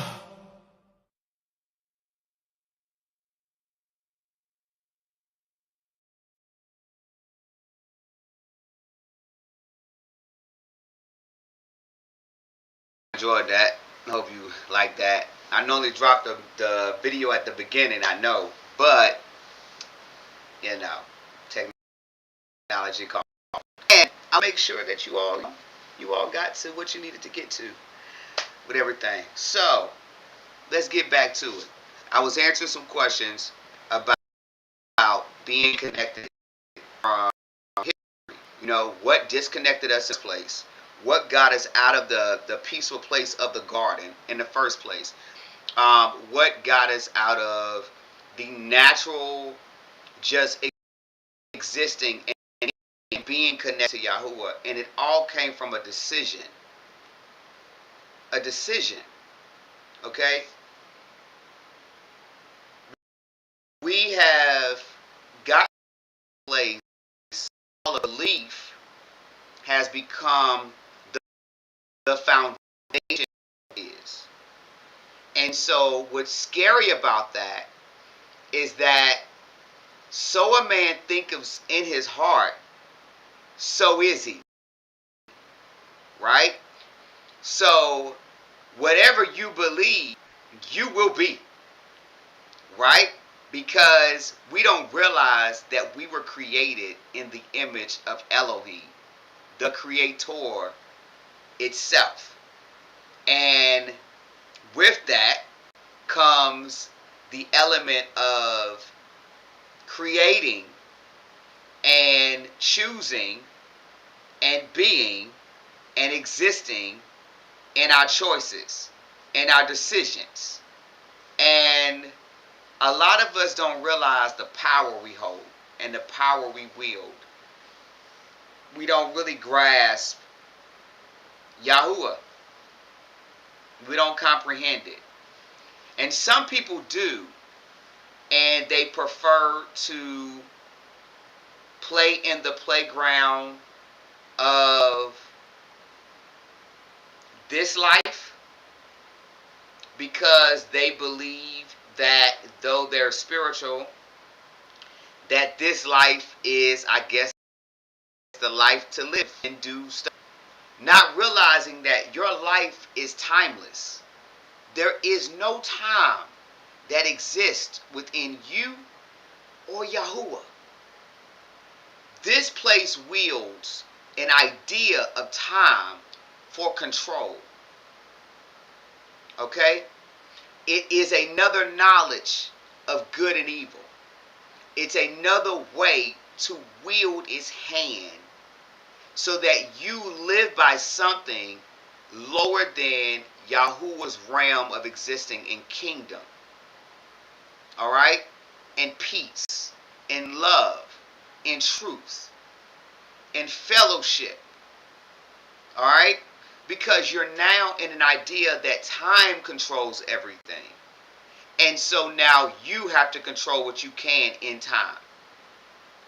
And then you have people that literally base what they can and cannot do on an idea of a number that was created by months, that was created by another man that got it from a fallen deity and has oppressed many for centuries and more to come. You could literally live in this earth based on the ideals and knowledge of Yahuwah by understanding how life works, because Yahuwah created life, and understanding life from seasons, understanding life from reaping and sowing, understanding life from principles, understanding life from love. But in fact, many choose not to do that. They choose to live a hard life, a life that doesn't edify their soul. It actually diminishes their soul, depletes their soul, and keeps their soul disconnected from the Creator itself.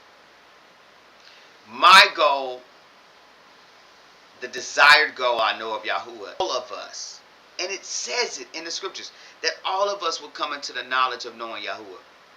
Yahuwah doesn't want anyone to have to come through anything to be connected. Yahuwah has desired all come to Yahuwah to be connected.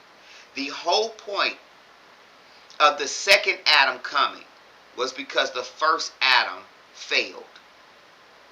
The first Adam made a decision to take the lower knowledge as its Lord and Savior.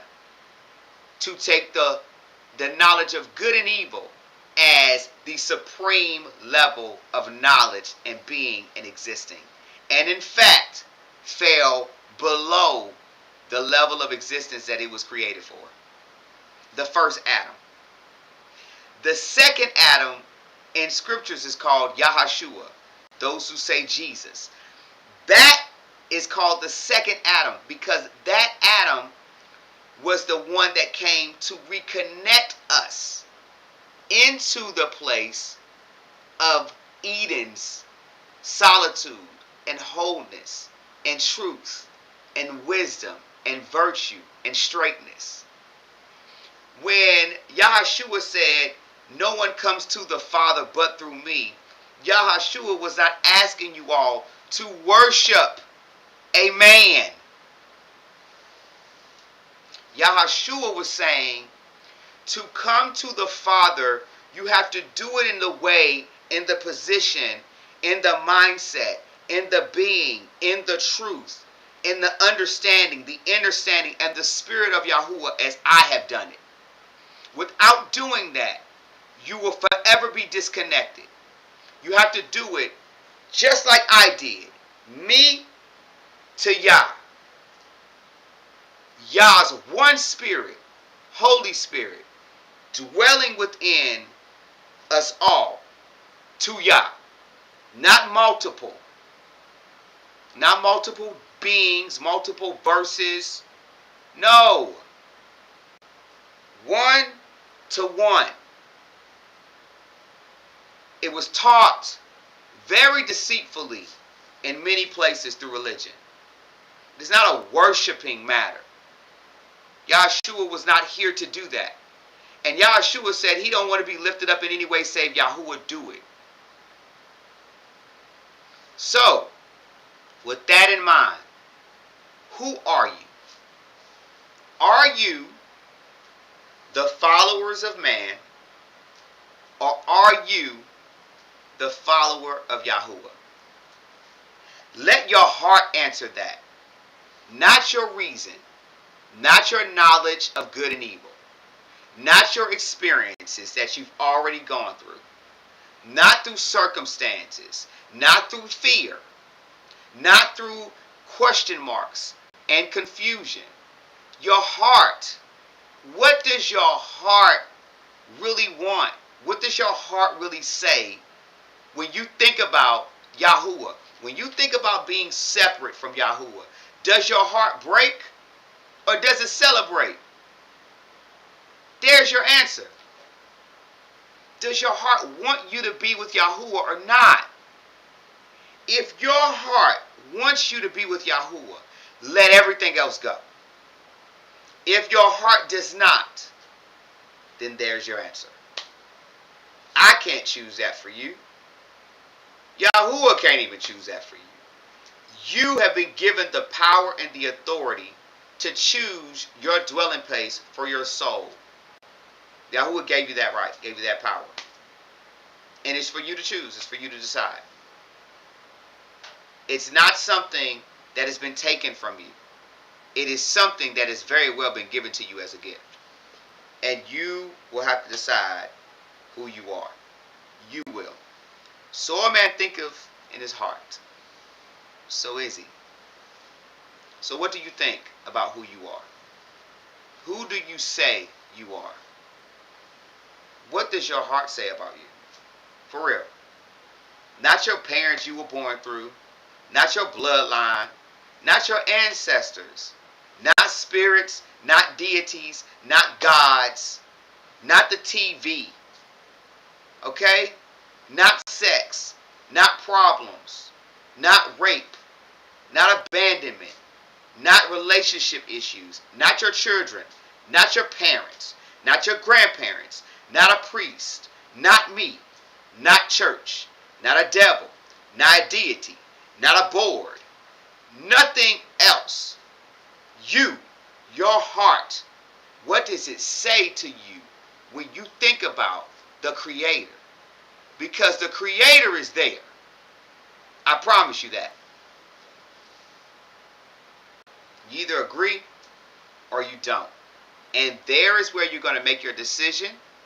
And in your decision, you're either going to be fallen or you're going to rise above that place and you're going to be righteous.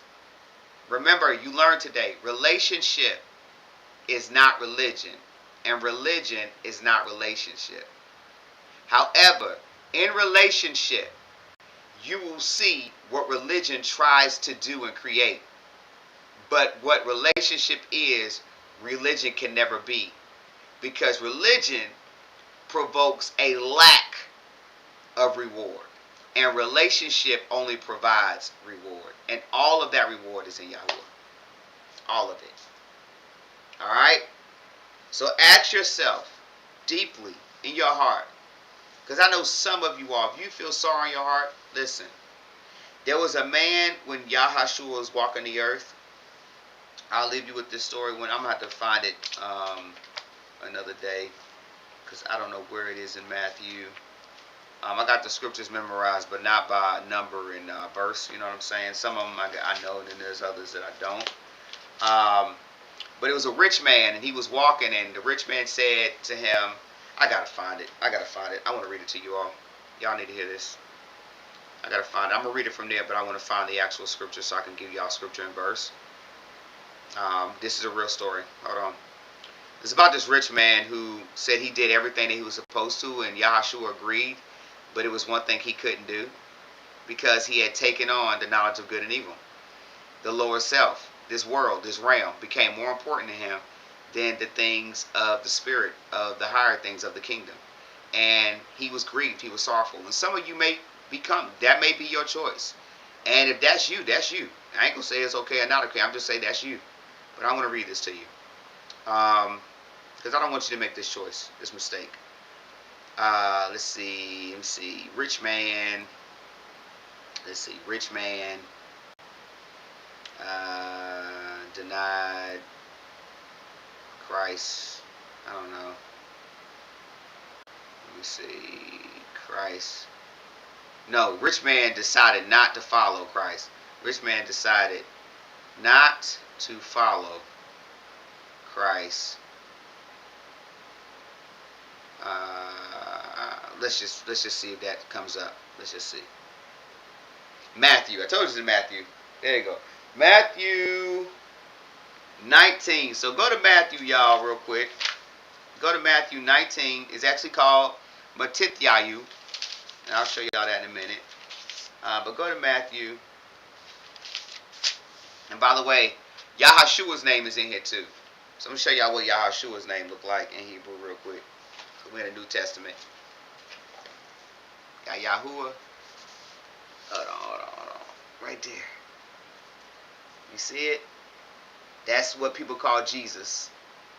That's it. That's what his name looked like right there. Yeah, okay. So we have Matthew. That gets me excited, okay? Alright. Matthew 19, 16 through 30. Alright? Here we go. Alright, and see. One came and said to him, good teacher. This man is talking to Yahushua. Good teacher, what good shall I do to have everlasting life? And he said to him, why do you call me good? No one is good except Elohim. That would preach for miles, but I'm not going there. I'm not going there. I'm not going there. I'm not going down that hole today. I'm not. But if you heard what I said, that Yahushua said, even about himself. Okay? All right. I'll leave it there. Back to it. Scriptures get me excited. Anyway. And see, one came and said to him, good teacher, what shall I do to have everlasting life? And he said to him, why do you call me good? No one is good except one, Elohim. But if you wish to enter into life, guard the commands. And he said to him, which? And Yahushua said, you should not murder. You should not commit adultery. You should not steal. You should not bear false witness. Respect your father. Respect your mother. And you shall love your neighbor as yourself. Very simple. He said, guard these things. Guard these things. The young man said to him, all these I have watched over from my youth. What do I still lack? And Yahushua said to him, if you wish to be perfect, go, sell what you have, give to the poor, and you shall have treasure in heaven, and come, follow me. And when the young man heard the word, he went away sad, because he had many possessions. And Yahushua said to his taught ones, truly I say to you, that it is hard for a rich man to enter into the reign of the heavens. And again I say to you, it is easier for a camel to go through the eye of a needle than for a rich man to enter into the reign of Elohim.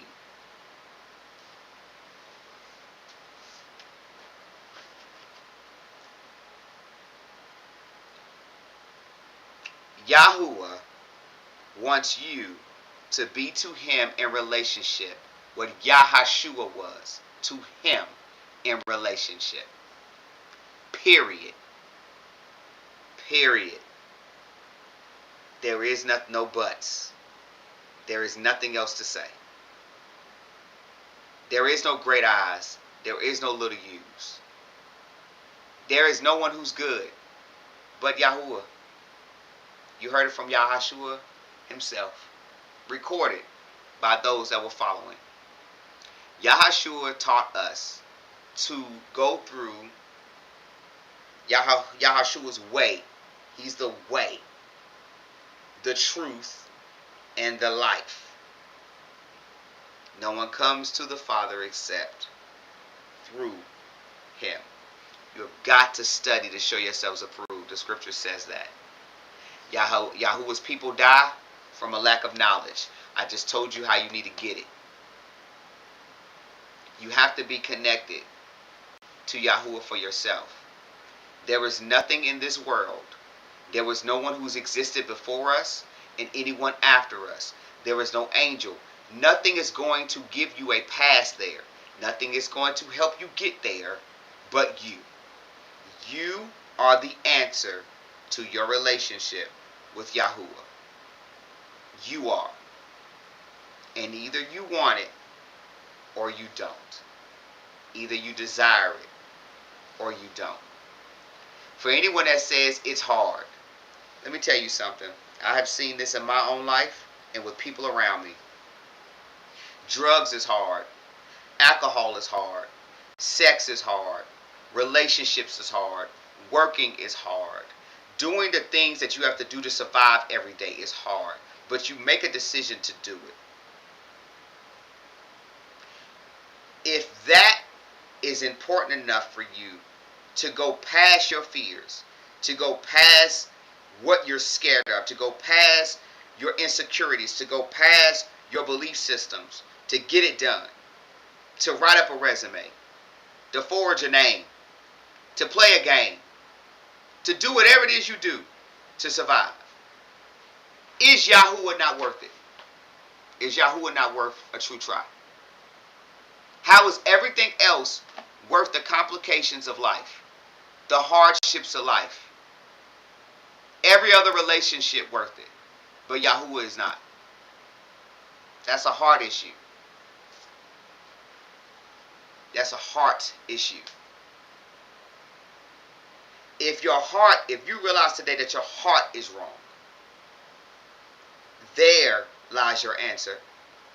And as long as you're breathing, there's still hope for you in this realm of the earth of existence. Because remember, time doesn't exist. You will always exist, even past the shell when it dies. So in this shell of life that you're in, if you want to still commune with the Creator, as you go from shell to shell, dominion to dominion, realm to realm, however that happens through eternity. In this realm, if you want to honor Yahuwah with your life, with your breath, with everything that you do, then ask Yahuwah to come into your heart. Ask Yahuwah to dwell in your heart. Ask Yahuwah to be within your heart. Ask Yahuwah to forgive you for not allowing Yahuwah to be within your heart. Make a decision to align with Yahuwah, even if everything else in and around you does not. At least give your heart a fighting chance to live in Yahuwah. And I am telling you, if you truly give your heart a fighting chance to connect with Yahuwah, everything else will align in due time and in due season. But you gotta start there first. I am that I am. Reverence I am that I am. Get the knowledge and the understanding of I am. Study and learn like you do everything else. And just watch, yo. Just watch Yahuwah take control. Watch the relationship grow. Watch things change in your life. Stop treating Yahuwah like a genie. And treat Yahuwah like Yahuwah is. A best friend. A confidant. A deity that loves you. That cares about you. And all the things that you are. And you'll see. Just like I did. It wasn't always like this for me. It wasn't always like this for me. But I've grown into this and will continue to grow. Put Yahuwah first. Let everything else come second. And you'll see some great and amazing things. Alright, well, I'm out of here. Y'all know me. I always play the video twice. I'm going to go ahead because my people, they dipped out. So I'm going to go ahead and close out with this. The story of Moses was very simple. There's so much more to read. Read Exodus, read into Leviticus, read Jubilees. Moses was an amazing, amazing compass for the things of Yahuwah. But that whole story led me to knowing that regardless of who you are, whether you align yourself with Moses being a person that's direct to Yah, or a person that follows someone to be direct to Yah, just know that every path starts somewhere, if you are looking to follow someone to learn more about Yahuwah because you want to partner with them, let it be partnering. Let it be aligning. But remember that your goal in aligning and partnering with me or anyone that you see that is aligned with Yahuwah is so that you also can be aligned with Yahuwah, if not the same, at a greater rate. Your goal should be to be in the shoes of the one that you feel like you have to follow today, so that tomorrow you are in the same line, shoulder to shoulder with that person, with Yahuwah as well. That's the goal. Alright? That's the desire. That has to be your heart's desire. There's no great eyes. You heard it from Yahashua. Who's good? There's only one. Yeah, I know. You probably didn't know that was in the scriptures. I know. You know why you don't know? Because you're not reading. Go read, yo. Go study to show yourself approved. I love y'all. Hopefully this wasn't too heavy. Hopefully your hearts could digest it. Hopefully you could take it in. Maybe you got to replay it back. Whatever you got to do, do what you got to do. But go to Yahuwah for yourselves, okay? I'll see y'all next time. As my grandma would say, next go round. Enjoy the video again. Let it soften your heart. Let the words of this song become the desire and the words of your heart until you have your own words for yourself, okay? All right. Another Y'all. next level. What? Another next level Genesis. Release. Let's go.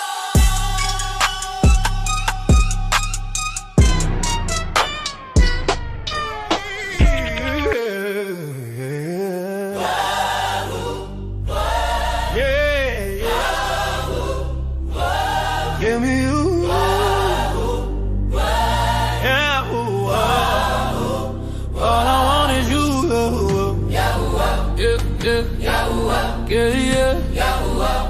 All I want is you.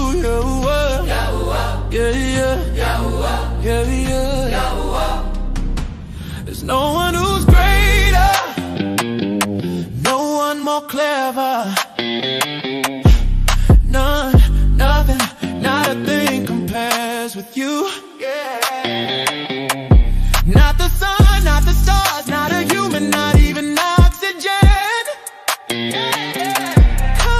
compares to the incompatible you. Who stands by you, by you, by you, by you? Oh. No one, nothing, nothing, not a thing. By you, by you, by you, by you. Oh. No one, nothing, nothing. All I want is you, Yahuwah. Yahuwah. Give me you, Yahuwah. Yahuwah. All I want is you, Yahuwah. Give me you, Yahuwah. Yahuwah. Gave me life, you gave me love, you gave me peace. You gave me strength, you gave me legs to go. You gave me peace to my soul, you made me whole. You held me tight, you made me right, and sheltered my mind. You are my truth, you are my youth, you are the evidence of life. You align my spine, you're the reasons I'm divine. You are my light, you calmed all inner strife. You hid my soul from true troubles, you held me within your hands. You never withdrew your presence. Thank you, so the Yahuwah.